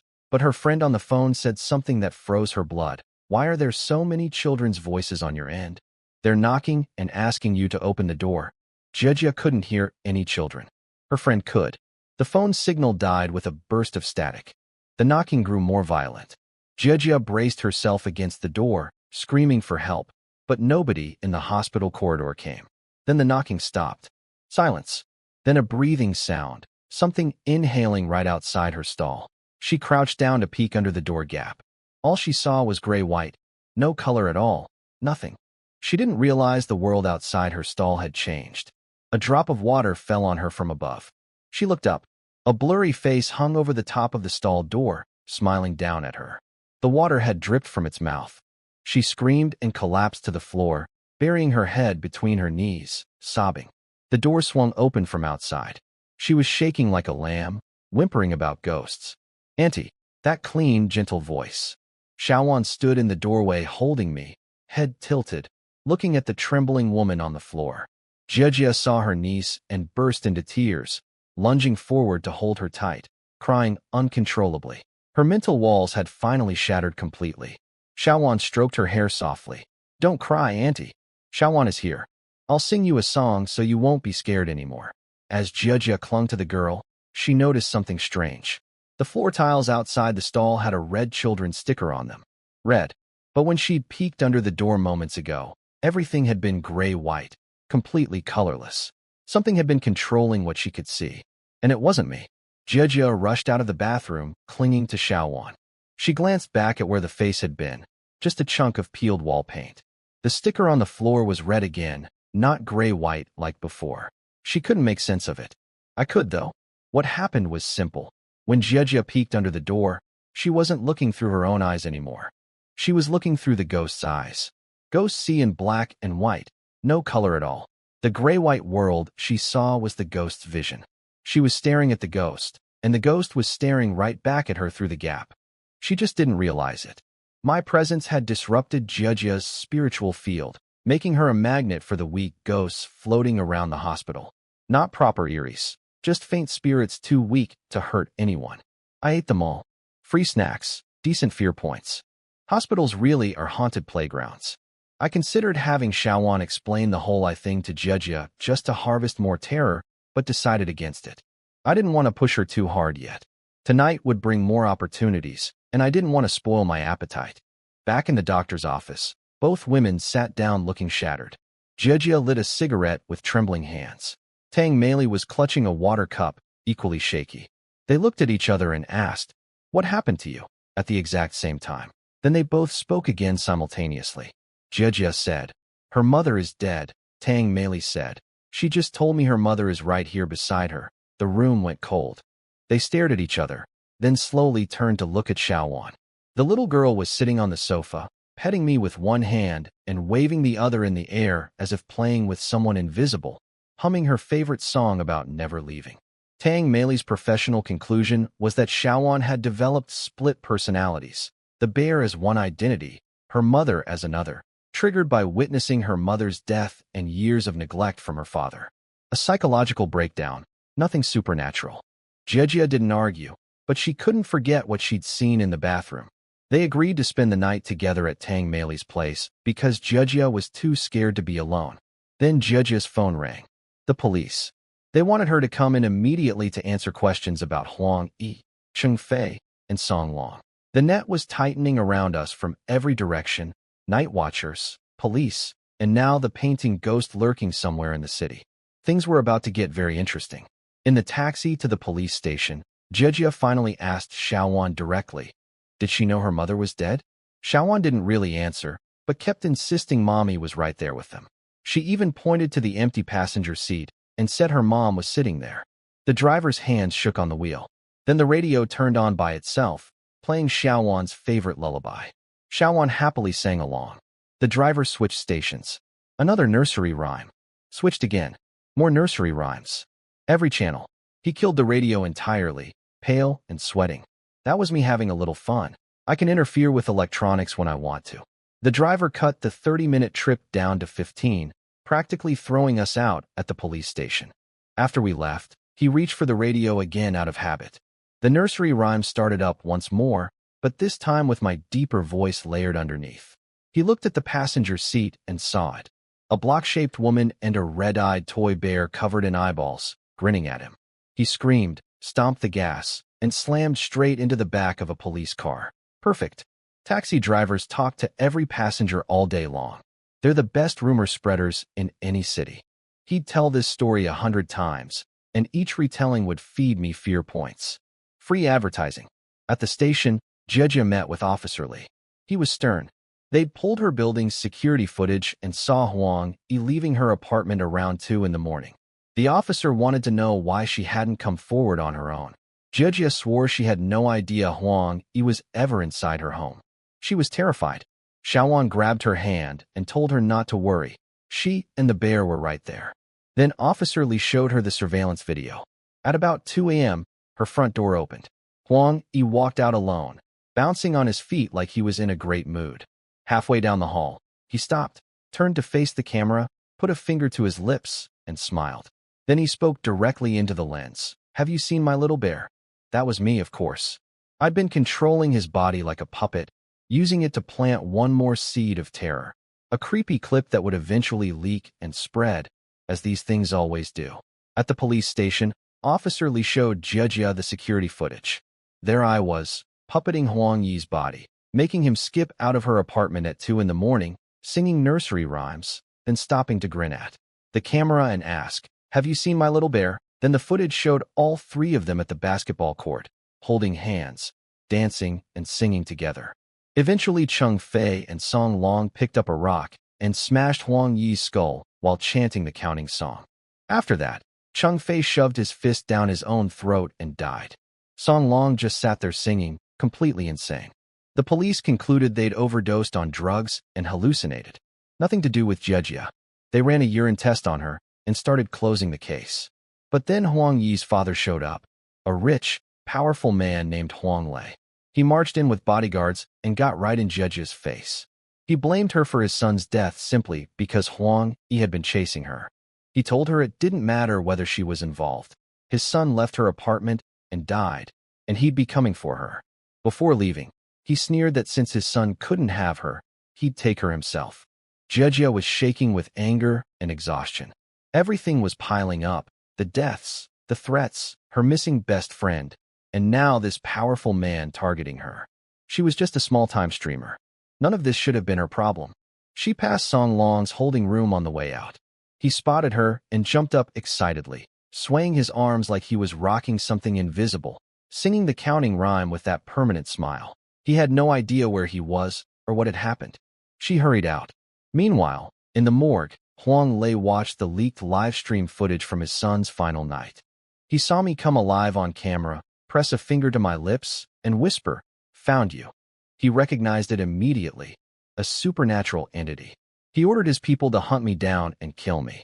And he ordered them to kidnap Jejia that very night. Across town, a new player arrived at the Southern District Night Watcher headquarters.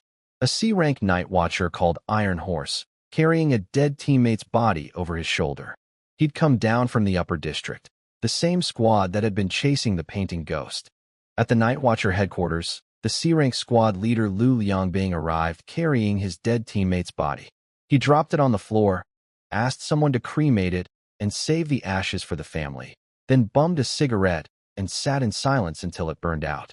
He said something that stuck with me when I heard about it later through my crows, that Night Watchers don't even get funerals, because their bodies have to be burned quickly before they can turn into something dangerous. He briefed the Southern District team on the painting ghost. For weeks ago, it was only level 1. Now it was level 4, special grade, with its own terror domain. It could melt into any surface, walls, paintings, anything, and rip ghosts right out of ghost controllers' bodies. It had already stolen 3. One more would push it past level 5. He ordered every newly awakened ghost controller in H City tracked and protected, since the painting ghosts specifically hunted fresh ones. Then he reviewed my case. He watched the surveillance footage, the burning bear, the rolling eyeballs, the fire. He was surprised but stayed composed. When he asked if they'd located me, Zhang Tao said no. My ability to teleport made tracking nearly impossible. Meanwhile, urban legends about me were spreading all over H City. Stories about eyeball-covered bears, block-shaped women, children singing nursery rhymes. Every rumor fed me more fear points. Liu decided the painting ghost was the bigger threat and should be hunted first. I was dangerous, but wasn't actively targeting people. The painting ghost was 1 kill away from a power breakthrough. Across town, that taxi driver who'd driven Jia and Xiaowan was sitting in a hospital parking lot, staring at his mental health evaluation form. His fellow drivers were teasing him over the radio about seeing things, but also sharing the urban legends spreading through the city. Eyeball-covered homeless men, a little girl with a bear, nursery rhymes everywhere. The stories about me were taking on a life of their own. Then the driver spotted a seagull outside his window. In the middle of a landlocked city. It had 2 extra eyes on its head, my night crow eyes. He fainted on the spot. But that seagull wasn't mine. I only use crows and sparrows.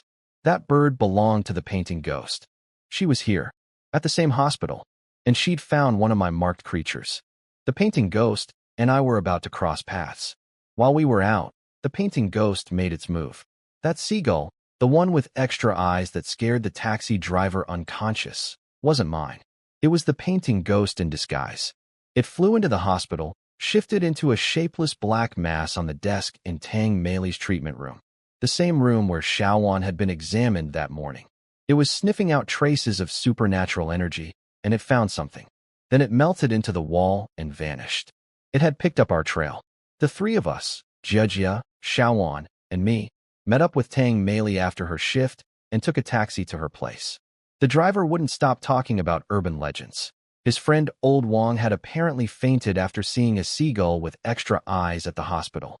The driver was convinced Old Wang had become a background character in a horror story. The urban legends about me were spreading fast now. The eye-gouging bear, the block-shaped woman, the nursery rhymes. Every taxi driver in the city was passing the stories along. Each retelling meant more fear for me. I sat in Xiaowan's lap, smiling, watching it all unfold. Tang Mei didn't believe any of it. She told the chatty driver that urban legends usually target people who talk too much. That shut him up. I noticed something important about myself. My humanity was fading.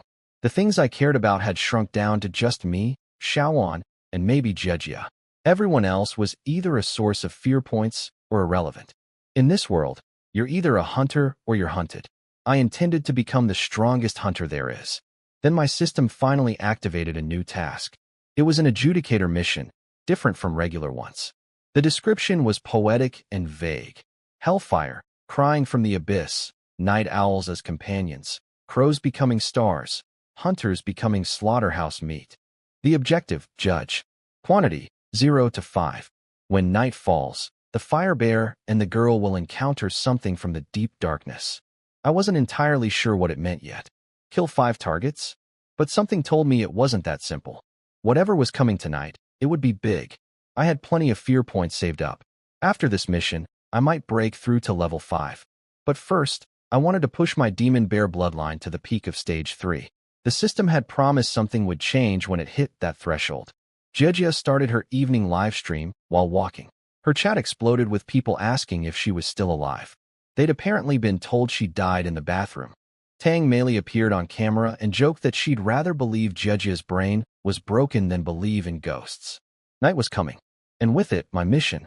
Jia kept streaming as they headed to Tang Mei's apartment. Her chat was buzzing. News about Huang Yi's death had spread everywhere. People were connecting the dots. 3 men tried to assault her.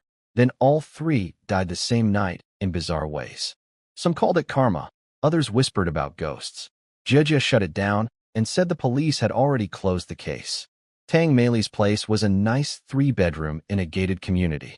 Xiaowan sat quietly playing blocks as usual, taking things apart and rebuilding them in new shapes. Tang Mei cooked dinner while Jia played games on her stream. A calm evening on the surface, but underneath, things were moving.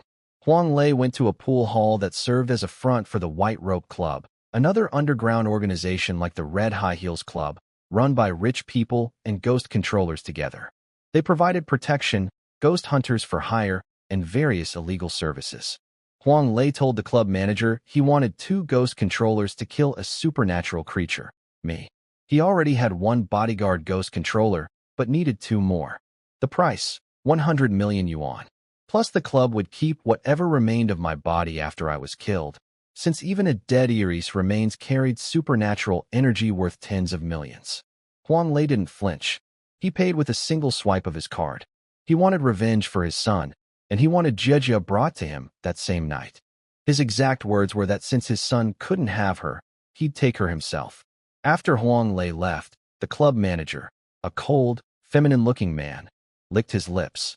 He didn't care about Huang Lei's feelings. He cared about money. The supernatural situation in H-City was getting worse, and cash was king when the world was falling apart. Then he asked about something else. The Night Watchers had posted bounties on both the painting Ghost and me. The reward was extremely valuable, a special serum that could save lives. He ordered his people to keep searching. Whether it's the painting Ghost or the demon bear, he said, our club wants them both. So now I had the Night Watchers, a grieving billionaire with hired killers, an underground club hungry for bounties, and the painting Ghost all circling the same city. And my adjudicator mission was about to begin the moment night fell. News about the bounties on me and the painting Ghost spread through every club in H-City. The official reward was a special serum from the government lab. It could improve the bond between a ghost controller and their ghost, reduce side effects, and had a secret third benefit they wouldn't reveal yet. Just the first 2 effects were enough to make every ghost controller in the city desperate to find us. Huang Lei wasted no time. He met the 2 hired ghost controllers from the White Rope Club, both D-mid rank, wearing black coats, radiating cold energy. He showed them a photo of Jia, Tang Mei, and Xiaowan. His orders were simple. Kill the Irie, kill the child, and bring both women back alive for him. He'd use them personally. When the ghost controllers complained about having no information on me, he just waved over 4 beautiful women as gifts and reminded them he had unlimited money. The 2 accepted eagerly. One was short, the other had a scar across his face. After spending an hour with the women in the car, they joked about how easy the job would be. They figured I was just a low-level Irie since Huang Lei's people hadn't found evidence of me killing anyone before. They had no idea what they were walking into. They even fantasized about running into me or the painting Ghost to claim the bounty serum. The scarred one laughed about how weak the ghost controllers I'd already killed were. They thought 2 D-mid fighters together could handle a level 3 special Irie without breaking a sweat. Meanwhile, at the hospital, the painting Ghost Hunters, Lu Li's special squad, picked up the trail. Their instruments detected the painting Ghost's energy signature at the same hospital where Xiaowan had been treated that morning. But they also found a second supernatural signature. The painting Ghost had located a 4th target to absorb. They scrambled. If the painting Ghost consumed 1 more ghost, it would break through to level 5. Lu Li deployed his Black Circle ability and ordered his team to fan out. 1 member raced to notify their captain Lu Liangbing. Back at Tang Mei's apartment, everything was quiet. Jia was streaming games, Tang Mei was cooking dinner, Xiaowan was playing blocks. Then Xiaowan looked up with her big eyes and said, Auntie, the little bear and Mommy are hungry. I pulled Jia into a dream. She found herself in a field where grass grew wild and wrapped around her like chains, dragging her down into darkness. Then she surfaced in a familiar place, Lin Qing's estate. She saw us, Xiaowan playing blocks, me sitting beside her with my rolling eyes and stitched neck, and Lin Qing's ghost, her body made of interlocking blocks like a living puzzle. All 3 of us turned to look at her and smiled.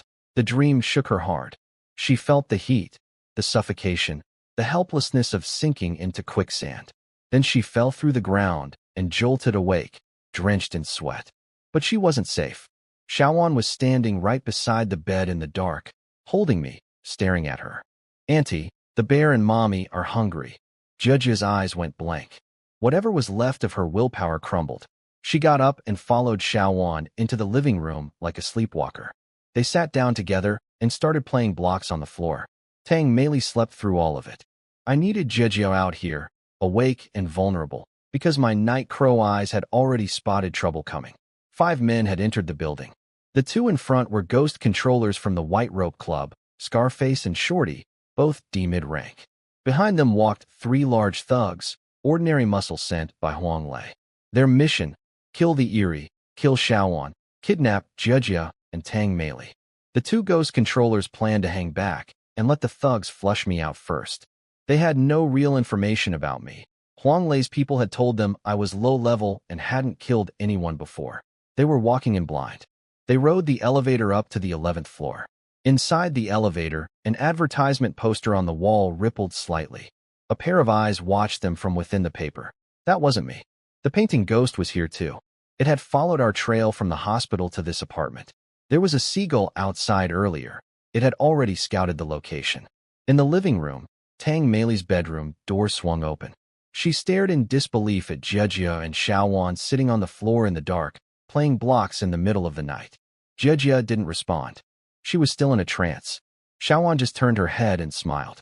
Pretty auntie, game time has started. Tang Meili woke up and found us in the living room. Xiaowan was playing blocks. Jejia sat beside her in a trance, eyes open but empty. And then Tang Meili saw it. A 4th shadow on the floor, cast by moonlight. A blocky, square-shaped figure sitting right next to Xiaowan. Lin Qing's ghost. Everything clicked for her at once. The taxi driver's story about a block woman and a red bear. Jejia's nightmares. The bathroom incident. Xiaowan saying her mother was always nearby. It was all real. Ghosts were real. Then I turned my head and looked at her. Smiled. She collapsed to the floor, shaking. I walked over to her on my stubby legs, each step making a little squeaking sound on the tile. My shadow behind me in the moonlight was enormous, a gaping mouth of darkness. I looked at her and made a hushing gesture. Then I took her hand and pulled her down to sit with us. She didn't resist. She couldn't. She sat next to Jejia, pressed against Lin Qing's invisible form, trembling, eyes squeezed shut. When she finally looked at the blocks on the floor, she nearly screamed. They weren't toy blocks at all. They were tiny figures of people, faces frozen in the terror of their final moments. She could even recognize Suduo among them. Xiaowan pulled everyone together, me on her left, Tang Meili on her right. Game time, she said sweetly. Don't be scared. The bear and Mommy won't hurt you. Sing with us. Tang Meili forced herself to hum along through her tears while we all held hands and swayed in the dark. Then I changed the song. A new nursery rhyme came from inside my head. 1, 2, 3 little friends, playing snowballs hand in hand. Ding dong, I have a secret. Ding dong, someone's ringing the doorbell. Who's outside, treating mischief like a game? Right on cue, the front door clicked open. My night crow eyes had been tracking them since they entered the building. 5 men, 2 ghost controllers, and 3 thugs. Huang Lei's kill squad. They'd picked the lock and were stepping inside. But they'd brought something else with them without knowing it. One of the thugs was wearing a blue shirt, and on that shirt, a seagull had appeared. The painting ghost had tagged him in the elevator. Her rule: wear anything with color near her, and she can pull you into a painting or pull the painting into reality. Scarface entered first, his skin already shifting into fish-scale armor, his ghost ability activating. Shorty hung back, gloveless, eyes narrowed. They sent the 3 thugs in ahead as bait. The 2 thugs swaggered in like they owned the place.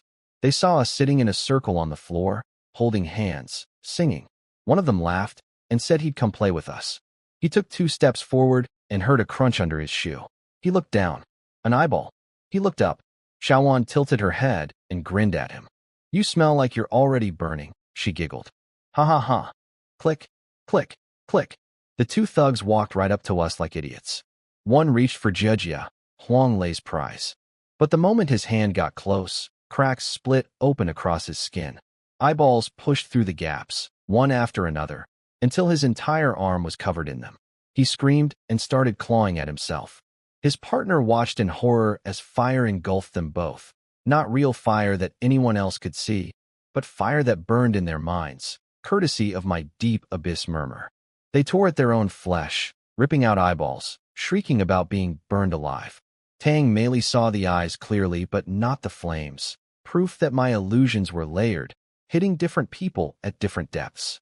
The two real ghost controllers hung back, analyzing. Scarface figured out that the eyes were real, but the fire was a hallucination triggered within a certain range. He thought he'd figured me out. His ghost was called Ghost Skin, a second skin that could stretch from his body, wrap around a target, and seal its abilities. A mouth opened on his face and lunged at the shadow on the floor, Lin Qing's ghost. The ghost skin swallowed it instantly. Done, he said smugly. Didn't even have to kill it. Bring the containment box. Shorty pulled out a golden box, but something nagged at him. Then he saw it. An eyeball growing on Scarface's cheek, right through the ghost skin. He lunged forward with his bare bone hand and ripped it off. Your face is infected. How is it still attacking when you already contained it? Then the nursery rhyme shifted, and they both felt the temperature rising. My nursery rhyme. My eyes. My fire. Shorty's face went white. He pointed at me. The nursery rhyme. The eyeballs. The fire. This is the demon bear. The one the night watchers are hunting. Scarface cursed Huang Lei for not telling them what they were actually walking into. They'd been told it was a weak, low-level Eerie. Instead, they'd stumbled into the most wanted special-grade supernatural creature in H City. They both stared as I slowly turned my head toward them, grinning. Then my system chimed. The adjudicator mission had activated. Target range, 0 to 3. Not humans, Eries. There were 3 ghosts in this room. Ghost Skin, Shorty's bonehand ghost, and the painting ghost hiding in the walls. Now I understood the mission. I wasn't here to judge people. I was here to hunt other hunters. Xiaowan clapped her hands happily. The bear is angry. Let them taste this. I stood up. One step forward. My body began to grow. Flames erupted across my fur. Eyeballs rolled and squirmed beneath the surface. The 2 ghost controllers stared at the burning giant rising before them and realized how badly they'd been set up. That idiot Huang Lei, Scarface spat. Why didn't he tell us the Eerie was the demon bear? Outside, Lu Li's special squad finally locked onto the painting ghost signal. They'd been searching without sleep for days, and now the trail led straight to this apartment. They radioed Lu Liangbing, who was rushing over with 7 or 8 other night watchers. Everyone knew, if the painting ghost absorbed one more ghost, it would hit level 5. Inside the room, the 2 ghost controllers were panicking. Scarface cursed Huang Lei for not warning them. My presence, the fire, the eyes rolling under my skin, the sheer pressure, had killed their confidence instantly. The eyeballs I'd planted on Scarface's ghost skin were spreading like an infection, covering half the surface in blinking, squirming growths. He ripped off the contaminated section with his bare hands, wincing as fresh skin rushed to fill the gap. Shorty's skeleton hand was infected too, eyeballs budding from the bone joints like tumors. The muscle man behind them was frozen, something swelling in his throat. My work. I stood up fully and let my demon bear bloodline expand. 3 meters, for meters. Fire spiraled around me like a living dragon. The room could barely contain me. They attacked together. Shorty snapped off one of his own skeleton fingers and swallowed it, a power boost. His bone hand tore through space and grabbed for my throat, aiming at the stitches. But I was already too big. I caught his skeleton hand in my fist like swatting a fly. Scarface's ghost skin rolled over me like a blanket, covering my entire body, smothering my flames. For a second they thought they'd won. Then my fire burned through the ghost skin from inside. Eyeballs materialized in the air, hundreds of them, filling every inch of the room, floating, blinking, impossible to avoid even by breathing. His terror domain is expanding, Shorty shouted, breaking another finger to fuel his counterattack. His purple-black energy clashed against my eyeballs for control of the space. Then a voice came from behind them. Not the muscle man's voice, something speaking through him, from deep inside his stomach. Give me those 2. The woman is mine. The painting ghost. She'd been hiding inside the muscle man since the elevator. That colored shirt had been her way in. I looked at her through the possessed body and unleashed my deep abyss murmur. My message was simple. Get lost. They're mine. You're mine. Everything here is mine. I expanded my domain to full power. Red light washed over everything. The sky above turned blood red, filled with eye-shaped stars. Welcome to my domain. This is the Adjudicator's kingdom. But the instant my domain deployed, the painting ghost made her move. The entire room had already been wrapped in her own domain, a painted world. A river appeared beneath my feet and dragged me under. Two special grade Eries. Two overlapping domains. The real fight had begun. The painting ghost emerged from the muscle man's mouth as a colorless seagull, then shifted into a shapeless dark mass. The two ghost controllers nearly lost their minds. They'd walked into a room with both special grade Eries that the entire city was hunting. The painting ghost ignored them. Their ghosts were too mature to interest her. She only wanted fresh ones, and Lin Qing's ghost inside Xiaowan was exactly what she needed for her fourth absorption. I deployed my domain. Red sky, eye-shaped stars, the Adjudicator's kingdom forming around us. But the painting ghost was fast. She'd already wrapped the entire room in her own domain, a world of ink paintings and flowing water. A hole opened under my feet and swallowed me into her painted abyss. I fell into darkness. Above me, the gap sealed shut, but I clawed my way back. I filled her domain with my eyeballs from the inside, stacking them beneath me, pushing myself upward. I ripped through her painted floor and burst out, tearing her domain open by brute force. The painting ghost tried to negotiate. We're the same, she said. Both hunters. Join me. We'll kill every ghost controller, every human. Together we'd be unstoppable. I stared at her. We're both hunters, sure, but we're nothing alike. And this girl is mine. Touch her, and I'll eat you whole, she attacked. Black water columns whipped toward me. I punched through them and activated my night crow eye at full power. A massive eyeball split open in the sky above us, slowing time itself within its gaze. Eyeballs flooded the air, pinning the painting ghost in place. I teleported to her side and bit down, chewing through her body like shattering glass. She reformed near Xiaowan, just a droplet of water. I lashed out with my Adjudicator's chain and bound her. She pulled me into another abyss. I tore my way out again, filling her domain with so many eyeballs that they physically pushed me back to the surface. My Adjudicator's kingdom fully activated. The sky turned red. Fear poured in from every direction. Meanwhile, the two ghost controllers were trapped between our overlapping domains. Scarface's ghost skin was completely infested with my eyeballs, every inch covered in blinking, squirming growths. He had a secret weakness, severe trypophobia. The dense clusters of eyes on his body triggered a total psychological collapse. His partner tried ripping the eyeballs off his stomach, but they'd rooted deep into the flesh, impossible to remove completely. You're finished unless we kill the bear and break his domain, Shorty told him. I grabbed the painting ghost with both hands and crushed her in a bear hug. Fire consumed her. Then an eyeball spawned inside her body and multiplied, splitting her apart from within until she burst into a pile of scattered eyeballs. My system chimed, Adjudicator mission, 1 of 5 complete. But before I could celebrate, the world shifted again. A massive river surged up and dragged me under. The painting ghost wasn't dead yet. The painting ghost dragged me into her domain again, a world of ink paintings and endless black water. She was furious I destroyed one of her lives. Her domain let her reshape the landscape at will, hiding inside any colored surface, teleporting through her own painted world. But I had the Adjudicator's chain now. I hooked it onto one of my eyeballs anchored at the surface and pulled myself toward the exit. Meanwhile, up above, something unexpected happened. Scarface, completely consumed by my eyeballs and controlled by night crow eyes, grabbed my chain and used his ghost skin to wrap the painting ghost.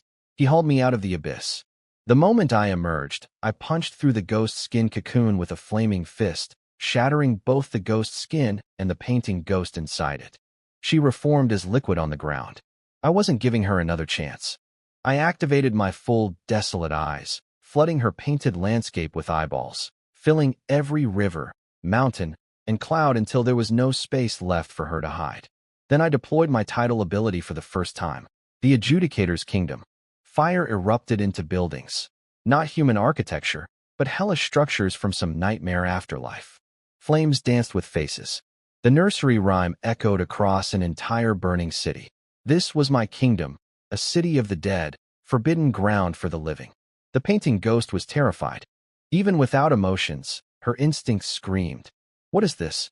This isn't your domain. Welcome to the adjudicator's kingdom, I said. You're a hunter. I'm the judge, and I'm judging your hunt. I whipped the burning chain. She dove into a painted landscape on the ground. A mountain scene with a woman holding an umbrella. Hands reached up and grabbed my feet. She could move freely through any colored surface. So I filled every surface with eyeballs. Mountains, rivers, sky, all of it packed with blinking, squirming eyes until there was nowhere left to hide. I hooked the painted woman with my chain, ripped her out, and burned her apart. The seagull tried to escape. I caught it too. Task counter, 2 of 5 complete. My domain timer expired. We snapped back to the real room. Tang Mei had her eyes squeezed shut the entire time, trembling. Jejia was still trapped in her nightmare. Xiaowan held their hands and kept singing. I walked to Scarface, still standing, completely covered in eyeballs, no longer human-looking. I grabbed him, opened my jaws wide, and swallowed him whole along with his ghost skin. Task, 3 of 5. I turned toward Shorty. He was sitting on the floor, eyes shut, trying to resist. But my desolate eyes had already marked him in the adjudicator's kingdom. Eyeballs started growing inside his actual eye sockets, splitting his vision into fragments. He was finished. Then disaster struck. A painted castle appeared on the wall, and a black tree branch shot out and snatched Xiaowan, pulling her inside. The painting ghost, she still had lives left. I lunged after her instantly, diving into the castle just before it closed. But the next second, I was ejected, launched out of a window on the 30th floor, falling like a flaming meteor toward the ground. Outside the building, Lu Li's special squad watched their instruments go haywire. 2 massive supernatural signatures were clashing inside. Then they looked up and saw me, a burning bear plummeting from the sky. What the hell is that? I crashed through the sky like a meteor and slammed into the pavement, cratering the road. Black tendrils from the painting ghost's domain tried to swallow me underground, but I tore them apart with my eyeballs and clawed my way free. 5 meters tall, burning, covered in eyes. Dozens of possessed crows and sparrows circling above me, each with a red eye on its forehead. The special squad from the upper district was standing right there, Lu Li, the coat man, and their teammate. They froze when they recognized me. Fire, eyeballs, nursery rhyme, the demon bear in the flesh. The coat man grabbed his jacket, ready to ice me on the spot. But I didn't care about them. Xiaowan was gone. That's all that mattered. Where did you take my girl? I roared and launched myself like a cannonball into the nearest wall, chasing the painting ghost through her painted world. The chase was frantic. She could slip through any colored surface, walls, signs, murals, dragging Xiaowan with her. I tracked her with night crow eyes from above, while my adjudicator's chain pierced through walls to stay locked on her. Inside her domain, ink-painted beasts attacked me. I popped them all with eyeballs without slowing down. Xiaowan wasn't scared.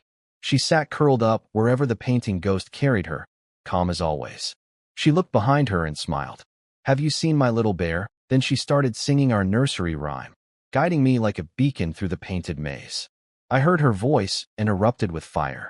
I tore through the final wall and burst back into the real world. Meanwhile, every night watcher in H City had converged. Lu Liangbing arrived with Zhang Tao's team and the rest. When they learned I'd already killed the painting ghost twice and was chasing it wounded through the city, Lu Liangbing's eyes went wide. He ordered everyone to split up and pursue. This was a once-in-a-lifetime chance to catch 2 special-grade Eries fighting each other. The painting ghost was down to her last life. She knew it.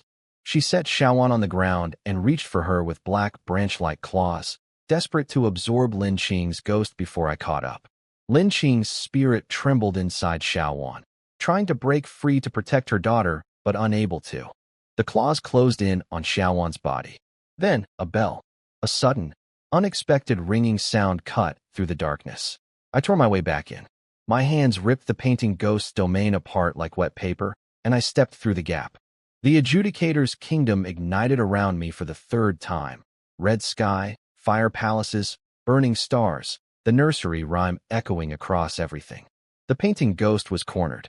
She screamed at me, "You're a supernatural creature. Why are you protecting a human? There's one of our kind inside her." I stared at her with every single one of my eyes. I told you, we're not the same, and what I do is none of your business. I launched fire from my eyeballs, streams of it, twisting through the air like dragons. She countered with a waterfall that surged from the ground. I punched through it and hammered her so hard she cratered into the earth. Eyeballs sprouted from the impact point on her chest. She was desperate now. She burned through her last reserves, her dress-like form spinning, color draining from her body into the environment. Colored rain fell from the sky, red drops like lava that melted my eyeballs, white drops that froze into falling blades, other colors with other deadly effects. A massive painted palace rose up around Shaowan, protected by a rainbow river. The rain hurt. I stacked eyeballs above my head as a shield. Then I heard Shaowan singing. She was sitting inside the palace, watching me struggle, and for the first time since her mother died, real emotion crossed her face. Worry. She hugged her knees and sang our song, cheering me on. Dark sky hanging low, pretty stars following. Fireflies, fireflies, as long as you're with me. Her voice made my flames burn hotter. My eyeballs stopped fearing the colored rain. They poured from my body and filled the rainbow river, choking it with rolling red spheres. My rules began wrapping around the painting ghost's domain like chains. Don't fear. Don't open your eyes. Don't listen to the song. The palace walls cracked. Eyeballs crawled out of every fissure. The painting ghost knew. Once my rules fully bound her, it was over. She had to kill me first. Painted vines and rainbow horses charged at me. Two special-grade Eries in full collision. Outside, Lu Yongbing stood on a highway overpass, watching my red kingdom pulse in the distance. He could feel the fear radiating from it, hear screaming carried on the wind. He took one last drag of his cigarette. Then he pulled out his phone and recorded a message for his wife, for his 5-year-old daughter. He told them he wasn't really unemployed, that he worked a dangerous job for the country, that the money was hidden behind their wedding photo. 30 seconds of everything he needed to say. He tossed the phone aside and charged toward my domain without hesitation. He was a night watcher. Their oath, to carry a lantern through the darkness, to stand with a sword before 10,000 people, to break through darkness with darkness. He slammed face first into the wall of my kingdom and bounced off, blood streaming from his nose. What the hell kind of domain is this? It's like hitting a brick wall. Inside my adjudicator's kingdom, I was fighting the painting ghost with everything I had. She'd built her final fortress, a massive painted castle surrounded by rainbow rivers, protected by colored rain that melted my eyeballs on contact. I dove at the castle like a fireball, smashing through walls, but she dragged me into a river of ink and sent a rainbow whale to swallow me whole. I burst out, tearing everything apart, but she kept performing. My eyeballs were slowly winning the war of territory, filling every river, covering every surface, but it was taking time. The painting ghost was wounded too, my eyes growing across her body like moss. She was getting scared, which only made my desolate eyes spread faster. Then someone broke through the wall of my kingdom from outside. A man in a black jacket with a cigarette in his mouth crashed through a crack in the barrier. Night Watcher business. Eerie stand aside. It was Lu Yongbing, the C-rank. His ghost was something I'd never seen before. A glass centipede embedded in his wrist that could shatter into countless white glass fragments, forming shields, bullets, blades, even an umbrella to block the colored rain. His bones, his blood, everything inside him had been replaced with this special glass. Even his blood ran white. He was strong, genuinely strong. In my current state, exhausted from killing the painting ghost twice and fighting through her domain, I wasn't sure I could take him.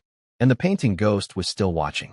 3 of us now stood in a deadlock, me hovering in the air wrapped in chains and fire.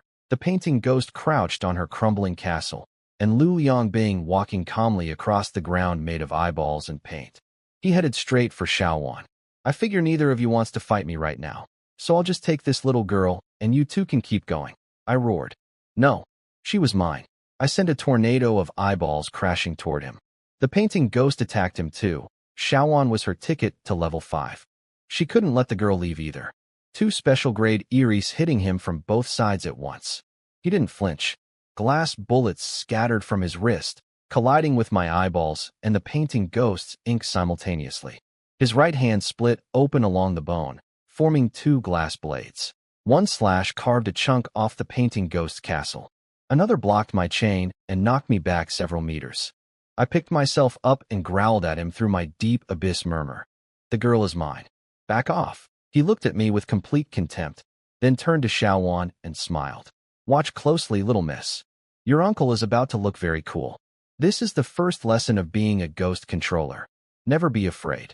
The painting ghost made one last desperate move, opening a giant mouth in the ground to swallow Xiaowan whole. I sent eyeball tentacles to grab her, but was too far away. Lu Yongbing was closer. He slid across the ground, snatched Xiaowan with one hand, and drove his glass blade into the floor to anchor himself at the edge of the abyss. My eyeballs accidentally formed a bridge that helped him pull free. I leaped onto the painting ghost's head and crushed it.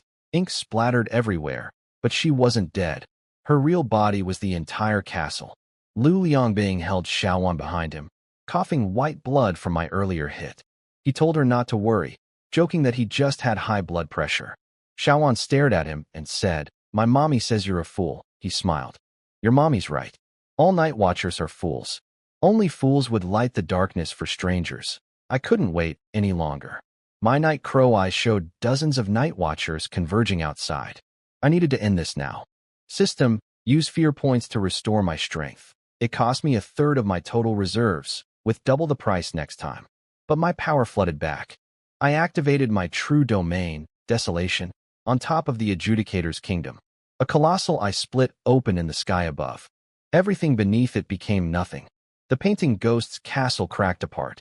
Eyeballs erupted from every surface, devouring her ink, filling her rivers, consuming her world. She begged, "Spare me. We're the same kind. The Night Watchers are coming. We should team up." I looked down at her. "After I eat your fear, those Night Watchers will be insects to me. And we are not the same." I opened my jaws, split to my ears, throat glowing with churning eyeballs, and swallowed her. The castle, the Rainbow River, everything. Gone. Task counter, 4 of 5. One more kill to complete the mission. And the last ghost in the room belonged to Lu Yongbing. I walked toward him. He raised his glass blades, refusing to hand over Xiaowan. He slashed my fur open. Green blood leaked out. A C-rank fighter was no joke, but I punched through his guard and sent him flying. I was about to pass judgment on him when a black-robed figure burst into my kingdom from nowhere and sliced my neck open right across the stitching. A masked stranger, at least C+ rank, here to claim the bounty. I was suddenly fighting on two fronts. The masked attacker in close combat, more night watchers pouring in from outside. My crows were being shot down. The situation was turning bad fast. Then Xiaowan stood up. She walked through the chaos toward me, calm as always, porcelain face smiling. She climbed onto my back and sat there like a princess on a throne. Her voice rang out across the battlefield, clear and sweet and terrifying. "Anyone who bullies my bear has to die, mommy." "Kill them all." Xiaowan walked right through the battlefield and climbed onto my shoulder. Every night watcher and ghost controller in the area was stunned. A little girl treating a special grade Eerie like a pet. Lu Yongbing realized the truth. I wasn't holding Xiaowan hostage.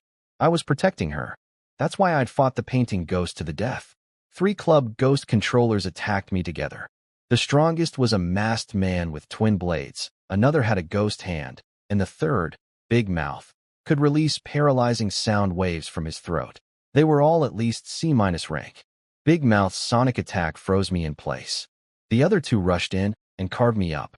But then Xiaowan started singing. Her nursery rhyme, layered with my deep abyss murmur, neutralized the sound attack completely. I broke free and counterattacked. I opened my Adjudicator's kingdom again and targeted all 3. They fought smart, surrounding me, cutting off my vision with a black curtain prison, striking from blind spots. I took heavy damage, but I grabbed Big Mouth and opened my jaws to swallow him. The masked man stopped the ghost hand guy from saving their teammate. "One less person means a bigger share of the reward," he said coldly.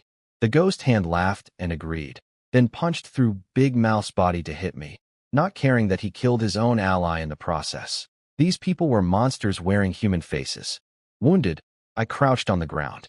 The masked man appeared behind me with a hidden fog clone attack, a blade materializing from nowhere, aimed at my back. Xiaowan screamed. "Mommy!" Lin Qing exploded out of Xiaowan's body for the first time since the night at Su Duo's villa. The fog clone froze mid-strike and shattered into building blocks, clattering to the ground. Lin Qing's block ghost hovered in the air, angular and terrifying. The two remaining fighters were shocked. They'd assumed I was Xiaowan's ghost. They were wrong. Lin Qing was her ghost. I was something else entirely. Xiaowan's face went pale from the strain of releasing her mother, but her eyes burned with fury. She pointed at them. You hurt my bear. Mommy, kill them all. Without needing to suppress Lin Qing anymore, my own power surged. I stood up and roared, raining eyeballs from the sky. Lin Qing dismantled everything the masked man threw at us. His weapons, his fog attacks, turning them into loose blocks with a wave of her hands. The ghost hand fighter stumbled backward into a giant eyeball. It stuck to his back and infected him instantly. They screamed for Lu Liangbing to help. He rolled his eyes. First you tell me to stay out of it. Now you want my help? But he started moving anyway. His duty was to kill me. Xiaowan smiled at him sweetly. Uncle, don't move. If you take one more step, I'll have Mommy kill you. Lin Qing turned and locked onto him. He froze, sweating. That 1-second distraction was all I needed. I declared judgment on the ghost hand fighter, grabbed his skull, reached around to his back, and ripped his ghost straight out of his body. Without his ghost, the eyeballs overwhelmed him instantly. I swallowed the ghost whole. The masked man tried to run. I appeared behind him instantly. Fear is the most delicious food in the world, I told him. And fear takes everything. He swung his blade. I caught it with one hand. He'd already let fear into his heart. There was no coming back from that. One punch sent him flying, covered in eyeballs. He crashed at Lu Liangbing's feet. My adjudicator mission was complete, 5 targets judged. Now it was just a hunt. Xiaowan sat on my shoulder, swinging her legs casually. She looked at Lu Liangbing with her big innocent eyes and clasped her hands together.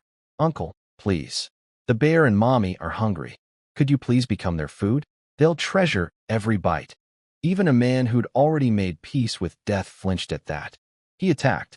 His glass bullets punched holes through Lin Qing. He leaped with a killing strike aimed at the block ghost, but I intercepted him. He twisted midair and drove his glass blade up through my jaw. If I hadn't stacked eyeballs as armor, that blow would have been fatal. This man was genuinely dangerous, the strongest fighter I'd ever faced. I punched him away. He rolled to where Big Mouth lay broken on the ground, grabbed him, and hurled him upward, hoping Big Mouth could use his sonic ability to tear an exit through my adjudicator's kingdom. But Big Mouth opened his mouth and nothing came out. Eyeballs had grown inside his throat without him noticing. They multiplied until his entire neck exploded from the pressure. Lu Liangbing stared, then lit a fresh cigarette. Damn, this bear really is something. Then he pulled out a blue serum, bit off the cap, and drank it. His veins turned blue, his bones cracked and shifted, his glass centipede crawled up toward his heart. His power surged. I pressed Lin Qing back into Xiaowan's body to protect the girl, then walked toward him. I told him the truth. Night Watchers, Ghost Controllers, you're all just fear waiting to be harvested. You're livestock to me. I feel nothing. It was true. My humanity was almost gone. The only person who could stir anything in me was Xiaowan.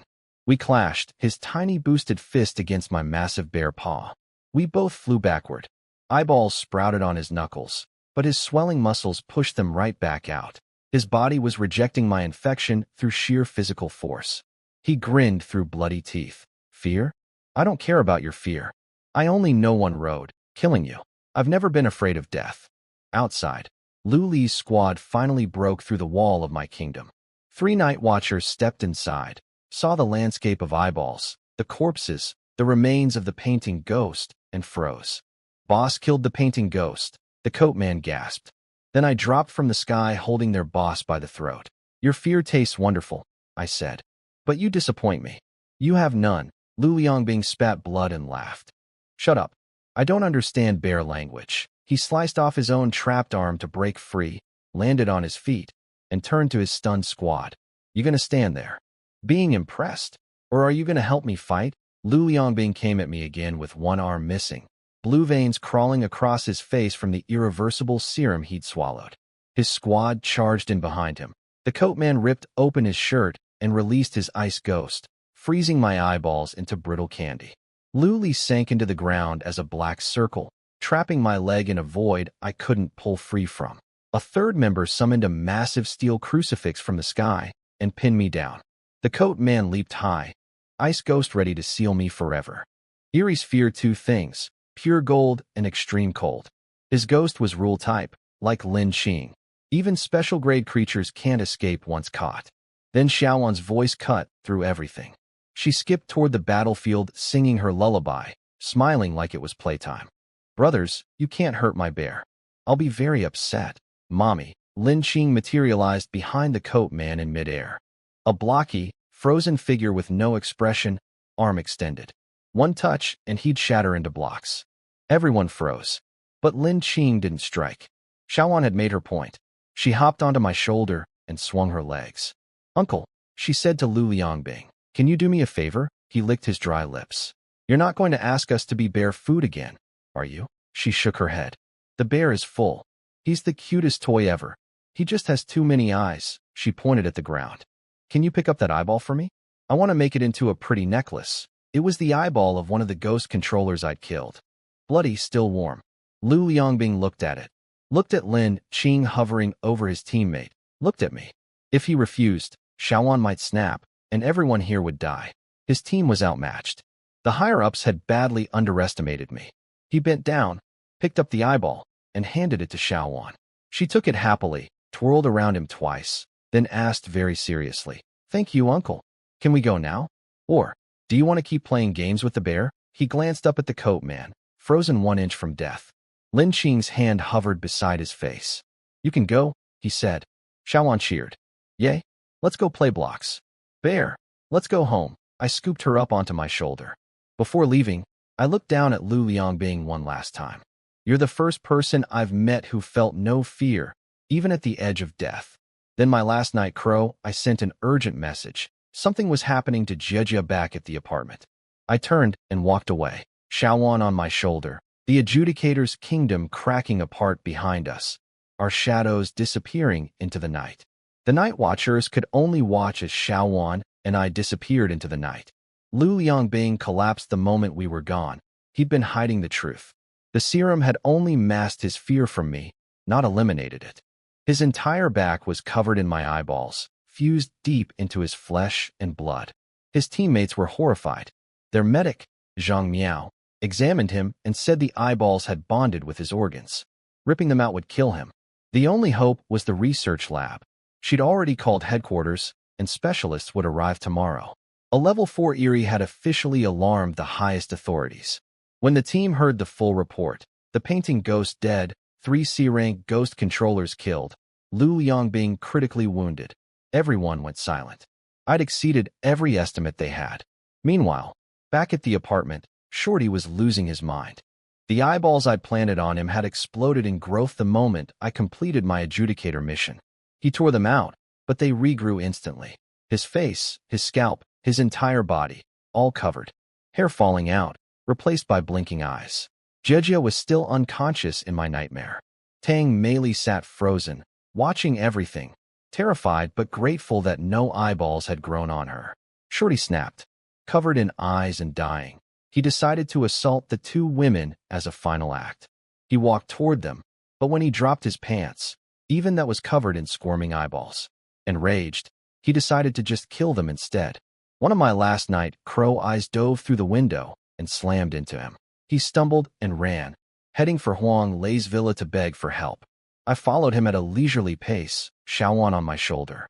My supernatural field was already scrambling every security camera in the area. I looked up at the fleeing figure and smiled. Today was Judgment Day. Nobody leaves.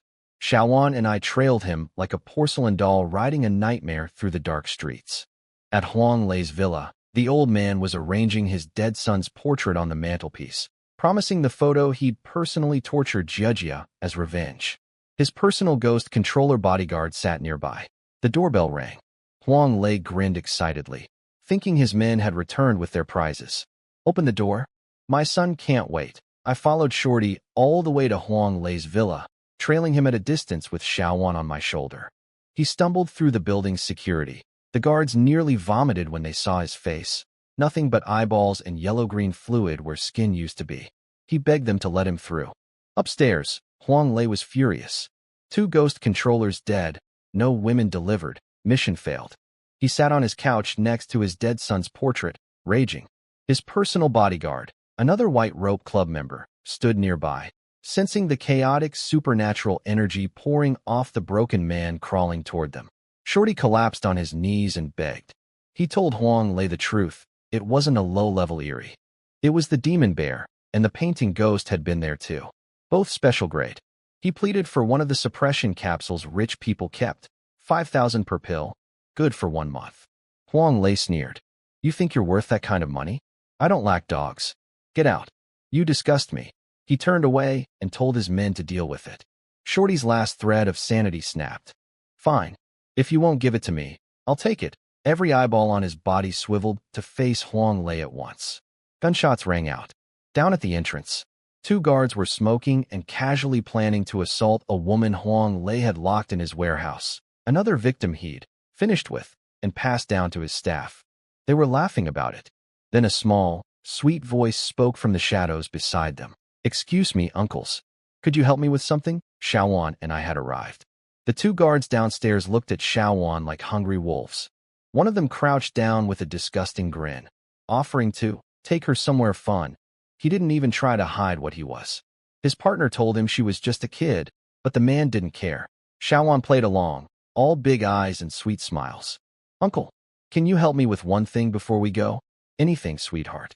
10 favors if you want. She counted on her fingers, then smiled. Uncle only has 1 life, so just 1 favor is enough. Please fill the bear's tummy. She lifted me up. I came alive in her hands. 30 seconds later, I wiped my mouth. 2 headless bodies lay on the ground, skulls packed with eyeballs. Xiaowan picked up one of the heads, skipped to the elevator, stood on tiptoe to scan the access panel with it, then tossed it out as the doors closed. Thank you, Uncle. Upstairs was chaos. Shorty had gone berserk, trying to kill Huang Lei. The golden bullets couldn't penetrate my eyeballs coating his body, so the guards' guns were useless against him. Huang Lei didn't even stop what he was doing. He was assaulting a woman on the couch while screaming orders to shoot. He wanted Shorty's eyeballs harvested for liquor. His personal ghost controller stepped forward to finish Shorty off, calling him a disgrace to the club. Then my nursery rhyme drifted through the room. The girl in red is laughing, the alley's quiet and still. Shorty's thousands of eyeballs all dilated at once. He started laughing and screaming. He's here. He's here. Everyone dies. We all die together. Huang Lei's ghost controller tensed up. This wasn't his ability. There was another Eerie in the building. The elevator dinged. The doors opened. Xiaowan peeked out, holding me, and started counting people with her finger. 1, 2, 3. Hee, so many. The bear and mommy can have a big feast. Everyone stared at this adorable little girl in her dress and twin ponytails. One guard reached out to shove her away. The instant his hand got close, an eyeball bloomed from his palm like a flower opening. Then another, then dozens. Huang Lei's face went white. He recognized me, the same toy bear from the surveillance footage. The thing that killed his son. That's the one. Kill it. Avenge my son, I smiled. Wide. Huang Lei recognized me instantly, the bear from the video that killed his son. He screamed, offering 50 million to anyone who could kill us.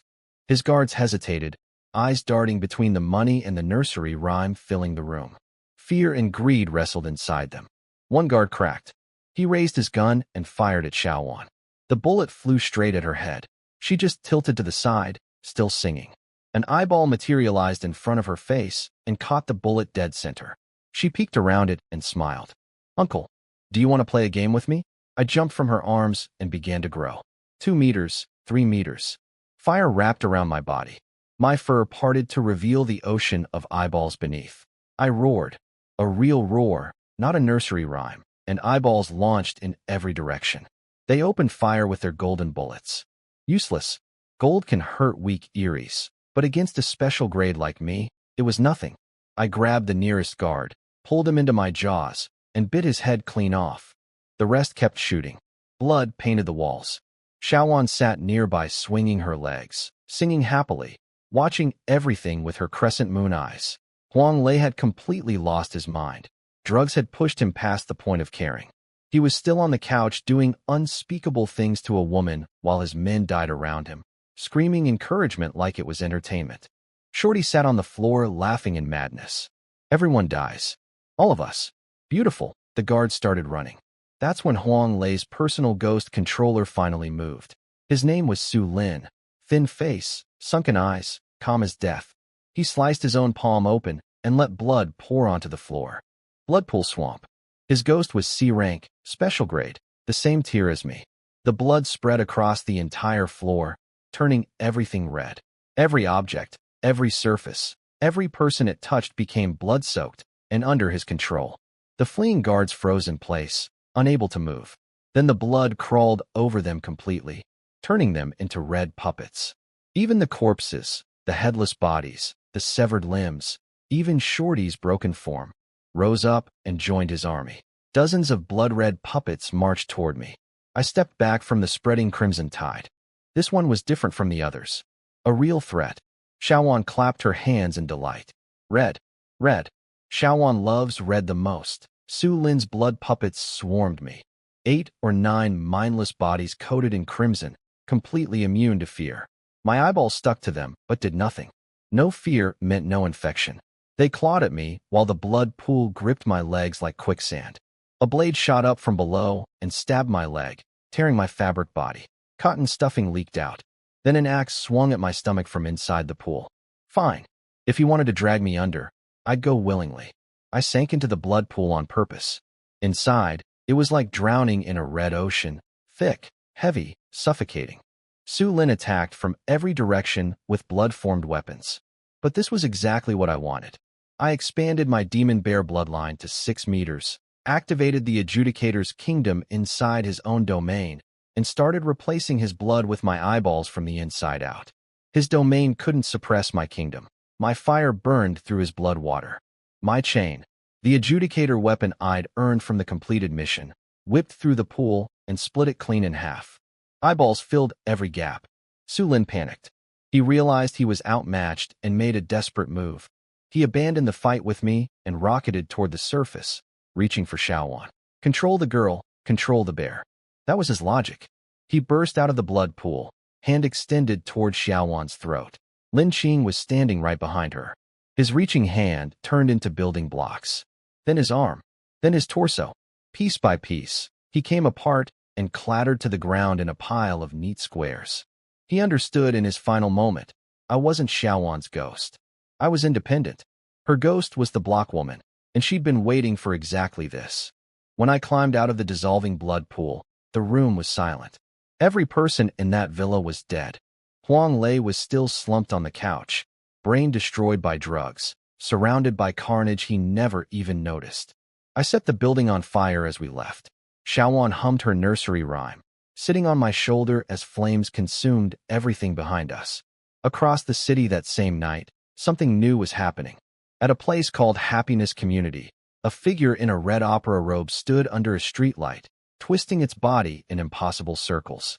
Below it, a crowd of people stood perfectly still, eyes empty, swaying left and right in time with the shrill, broken notes of an ancient opera song. A new Erie had arrived in H City. While Xiaowan and I disappeared into the night after burning Huang Lei's villa, something terrible was unfolding across the city.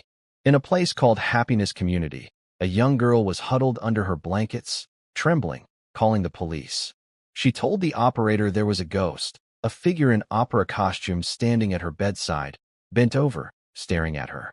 It had been watching for hours. As long as she kept her eyes open, it didn't move. The moment she closed them, it crept closer. The operator, a new recruit named Zhang Shui, didn't believe her.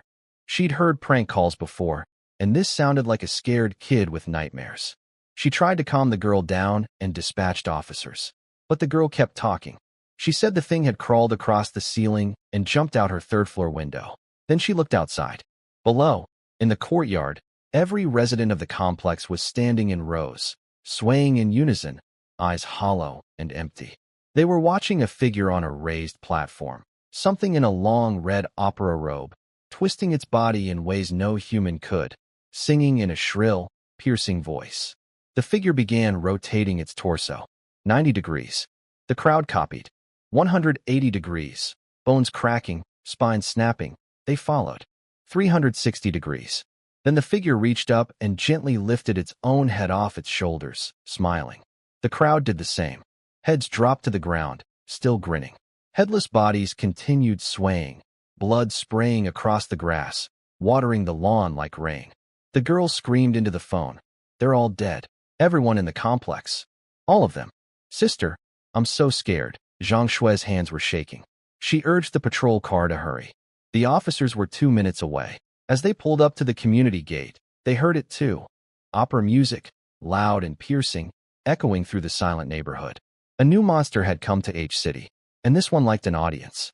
While I was busy at Huang Lei's villa, the opera ghost was massacring an entire neighborhood. 3 police officers arrived at Happiness Community, responding to the girl's call. They could hear the opera music clearly, all except one rookie named Xiao Wang, who heard nothing. Strange detail. The dispatcher Zhang Shui couldn't hear it through the radio either.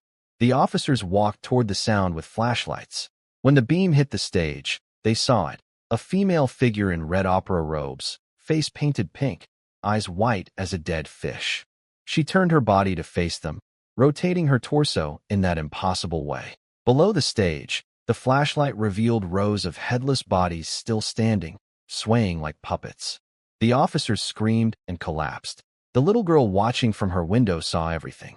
The 3 policemen stood up like sleepwalkers, walked into the audience, and calmly twisted their own heads off. No struggle. Smooth and natural. Only Xiao Wang escaped, the one who couldn't hear the music. He ran screaming into the night. Back at the station, Zhang Shui was desperately calling for updates when her phone buzzed with an anonymous voice message. She opened it without thinking. Silence first. Then, my love rests in your heart. While I suffer in my broken gut, she screamed. The opera had reached her through the phone. Meanwhile, Xiaowan and I had returned to the apartment. Jejia and Tang Meili were asleep, oblivious to everything that had happened. The room was a mess from the earlier fight. Xiaowan kissed sleeping Jejia on the cheek, then started cleaning up the living room like a responsible little homemaker. I followed behind her in my small form. She held up a severed leg. Bear, this is dirty. Eat it. Then she paused thoughtfully. Bear, do you think Annie will be hungry when she wakes up? Maybe Xiaowan should make them a nutritious breakfast. Jejia woke up screaming from her nightmare. Hours of darkness, then a sea of eyeballs swallowing her whole. She found herself on the living room floor with sunlight streaming in. Xiaowan was right there, hugging me, smiling sweetly. Jejia didn't remember anything from the night. She just thought she'd sleepwalked. She pinched Xiaowan's cheeks and said she was getting prettier every day, then kissed us both, me included. Tang Meili woke up next and immediately panicked. She remembered everything. The ghost controllers, the blood, me growing to 5 meters, the eyeballs, all of it. She pointed at us, about to tell Jejia the truth. I turned my head, put a finger to my lips, and mouthed, "Shoo." She went silent instantly, drenched in cold sweat. Smart woman. Xiaowan hugged Tang Meili and told her not to be scared, that everyone was here to protect her. Tang Meili was confused. This cheerful little girl was nothing like the cold commander from last night. But she realized the important thing. We hadn't hurt either of them. We'd actually protected them from Huang Lei's men. Xiaowan had even cooked breakfast, a pot of lean pork congee. She was proud of it. When Jejia asked who taught her to cook, Xiaowan pointed to the empty space beside her and said, "Mommy." While they ate, I sat on the couch and collected my rewards. The adjudicator mission was complete. My title upgraded from beginner to intermediate, Deep Abyss Mourner. The adjudicator's kingdom evolved into something called the Mourner's Mercy. I received 300,000 fear points, 1 ability draw, and 1 ability upgrade point. I put the upgrade point into Demon Bear Bloodline. It broke through to stage 4 and evolved into a new form, Purgatory Demon Bear. In this form alone, I could instantly kill any of those C-rank ghost controllers who'd given me trouble last night. Then I dumped my fear points into leveling up. I hit level 5. It cost almost everything, only 3,000 points left. Going from 5 to 6 would probably cost tens of times more. I needed to spread fear on a massive scale, and soon, before the authorities sent someone I couldn't handle. My ability draw gave me something perfect, Mercy's Fury, deep blue flames from the Purgatory Bear. They create an impenetrable barrier that blocks all supernatural interference. Anything living that touches them loses its life force. Anything dead that touches them becomes my puppet.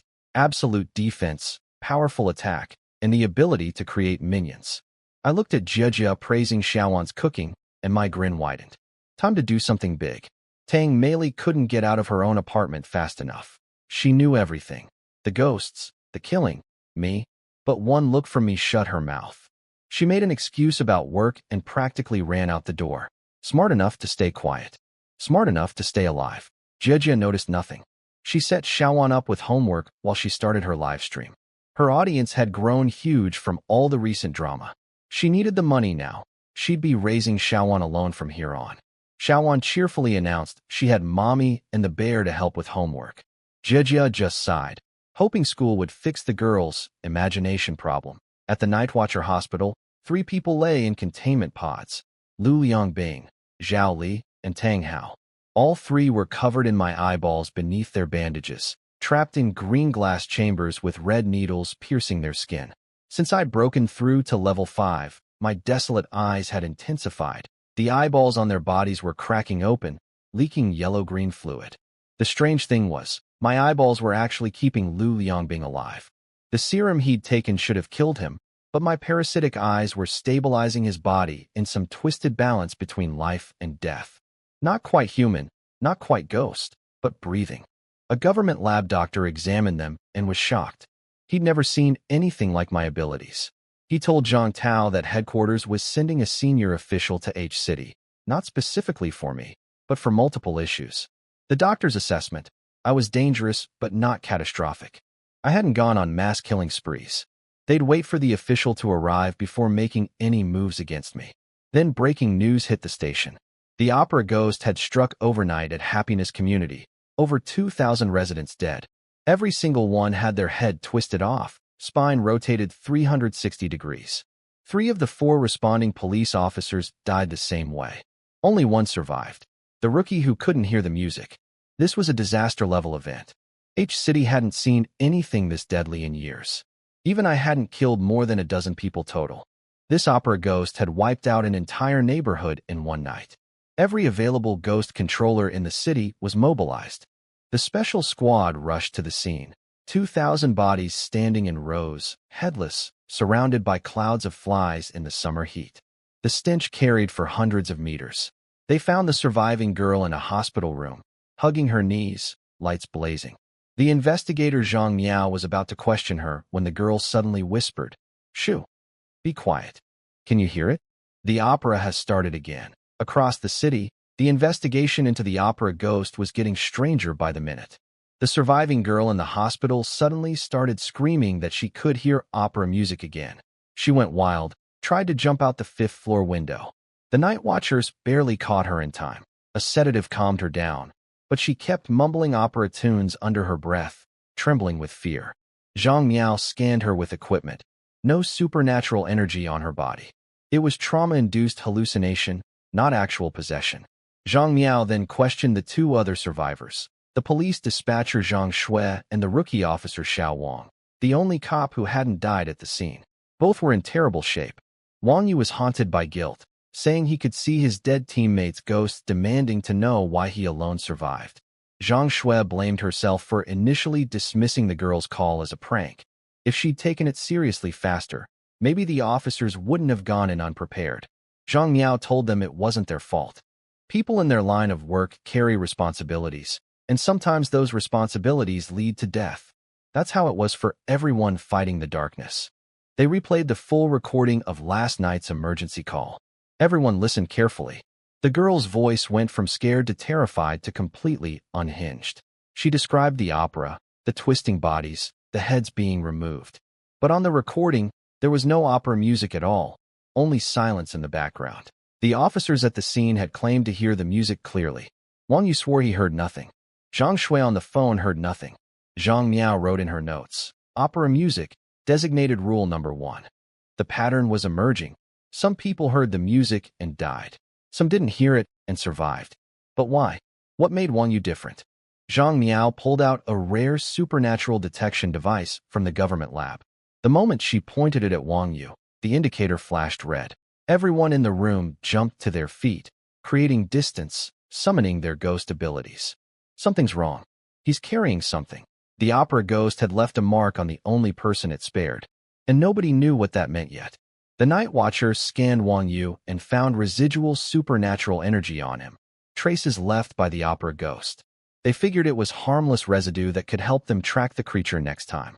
Nobody noticed that the dispatcher Zhang Shui's lips had curled into a strange smile when no one was looking. Online, H-City was buzzing with supernatural stories. Urban legends about me, the nursery rhyme bear, were everywhere, mixed with new ones about an opera-singing ghost.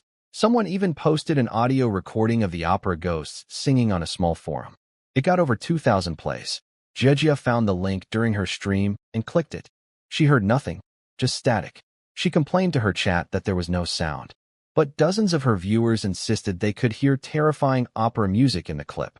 Some could hear it, some couldn't. The rules of the opera ghost were already spreading through the internet. I sat on the couch, watching Jejia's back, and smiled. My own supernatural field was protecting her. My rules were colliding with the opera ghost's rules, canceling them out. That's why she couldn't hear the music. Interesting. I wanted to know which was stronger, my nursery rhyme or that thing's opera. When Xiaowan got hold of the phone, she played the audio in full on the live stream. The shrill, piercing opera voice poured out of the speakers while Xiaowan sat there calmly, singing her own nursery rhyme. Two sets of supernatural rules clashing for the first time. Jejia caught her and confiscated the phone before anything happened. That night, around 1 in the morning, the opera ghost visited us. I was already sitting on the windowsill when a figure in pink robes appeared below, singing and occasionally looking up at me. It wasn't the real body, just a projection of its rule power, testing me. I stared back without moving. This thing was strong, level 5 at minimum. If it had a domain too, H-City was in serious trouble. It sang for a while, then left. Across the city that same night, it killed again. More twisted bodies, more removed heads, more victims with peaceful expressions. No fear in their dead eyes, only calm. At the hospital, the surviving girl woke up screaming again. But this time, she went still. She raised one hand to her head, formed a orchid finger pose with the other, and began singing opera, possessed. In the next room, the dispatcher Zhang Shui did the same thing, rising from her bed in the opera pose, singing in unison. Wang Yu cowered under his blankets, hands over his ears, but the music cut through everything, through fabric, through flesh, straight into his brain. Yet something else swirled around him too, a different supernatural energy, faint but present, shielding him from the worst of it. The opera ghost was tightening its grip on H-City, and it had noticed me watching from the window. The opera ghost attacked the hospital that night. In the little girl's room, the two night watcher guards felt the supernatural energy spike the moment she started singing. The lights dimmed to a sickly red. They plugged their ears immediately. The one known rule was, don't listen to the opera. They switched to sign language. But the girl wasn't just singing anymore. Her throat produced the sounds of an entire orchestra, drums, eru, suona, all at once. She became a walking instrument, her face turning opera pink, moving with the graceful steps of a stage performer. The white shirt guard with the long arms tried to strike at the ghost's real location, but hit nothing. Then his partner tapped his shoulder and pointed at the window. In the reflection, the room was packed with opera performers, warriors, scholars, singers, all with identical pink-powdered faces, all staring at them. One of the reflected figures had a wooden spear pressed against the guard's throat. When he tried to move, real blood trickled from his neck. The reflections were solid. He closed his eyes for 1 second to test if it was illusion. That was the last thing he ever did voluntarily. His body locked up, his mouth opened, and opera poured out of his throat. He joined the puppet show, dancing alongside the possessed girl. His partner watched in horror. One blink, that's all it took. Then something invisible swept through his legs, severing them both. He fell to the floor. The girl and his former teammate leaned over him, faces frozen in those painted smiles, eyes wide and unblinking. They stared at him for a long moment, then raised their arms and brought them down. Outside the room, 2 nurses passing by heard the opera music through the walls. The coat man from the special squad happened to be nearby carrying midnight snacks. When he heard the nurses mention opera, his face went white. He dropped the food and sprinted upstairs, radioing Zhang Miao. The opera ghost is here. He reached the corridor and stopped dead. The entire hallway was packed with figures in opera costumes, dozens of them, all turning their heads to look at him simultaneously, all smiling, all tilting their heads at the same angle. He sealed his ears with supernatural energy and prepared to fight. But then a perfume scent drifted over him, the smell of stage makeup. A performer in pink robes phased through the wall beside him, singing. Something heavy landed on his back.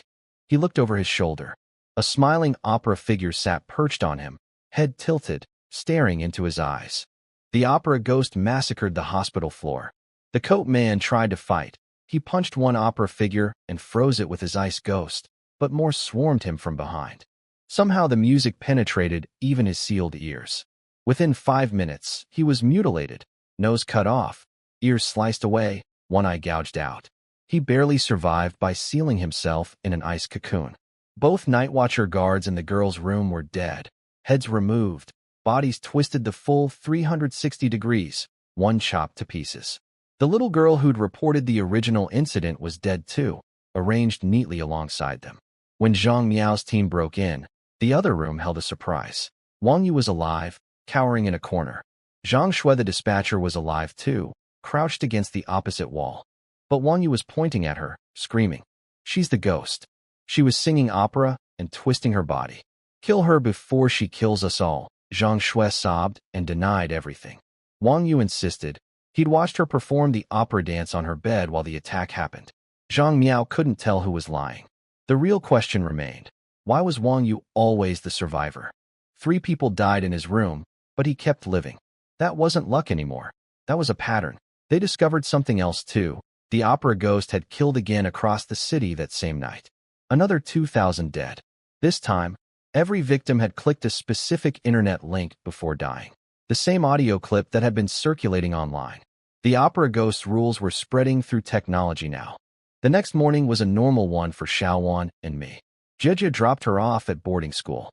Xiaowan held me tight while Jia gave her instructions. Eat well, sleep well, call if anyone bullies you. Xiaowan nodded seriously. Don't worry, Auntie. Anyone who bullies me, I'll have the bear gouge their eyes out. Then she added sweetly, Auntie should be good too. Don't wander around. If someone bullies you, call Xiaowan and I'll help. Jia kissed her goodbye and left. Xiaowan stood at the school gate, holding me, watching her aunt disappear down the street. Jia dropped Xiaowan off at boarding school, telling the teacher to watch her carefully because she'd been through trauma recently. The teacher promised to take good care of her. Jia drove away planning to transfer Xiaowan's household registration to her own name. Lin Xing was gone, and Jia was ready to raise the girl as her own. In the car, she overheard her group chat buzzing about more deaths across H City. Opera music at 2 in the morning, entire families dead, urban legends multiplying. She told everyone to stop talking about it, and scratched an itch on her neck. She didn't notice the thin line forming there, or the something squirming beneath her skin. At school, Xiaowan introduced herself to the class. My name is Lin Xiaowan. I like eyes and building blocks. She asked the teacher to bring an extra chair for me. He looked at my grinning face and felt a chill, but remembered Jia's warning about the girl's condition, so he brought the chair without argument. During recess, kids swarmed around Xiaowan. She was the prettiest girl they'd ever seen. They wanted to hold me. Xiaowan refused and warned them seriously. My bear eats people. Don't touch him. Some kids got scared. Others got mean. A boy who'd been refused started calling her a liar with no parents and no manners. Other children joined in, mocking her, saying her mother was dead, saying she was crazy for talking to empty air. Xiaowan pointed beside her and said calmly, My mommy is right here. They looked at the empty space and laughed harder. One by one, they all walked away. The boy who started it told everyone not to play with her. I watched from my chair. Xiaowan's expression had gone cold, that dangerous stillness I'd seen before. She tilted her head and whispered her nursery rhyme softly. Xiaowan never lies. The bear really does eat people. And Xiaowan really does love other people's eyes, all day long. The boy followed her around, taunting her, calling her names, complaining to the lunch lady that she was feeding me food. Teachers avoided her because she kept saying unsettling things about her invisible mother and her love for eyeballs.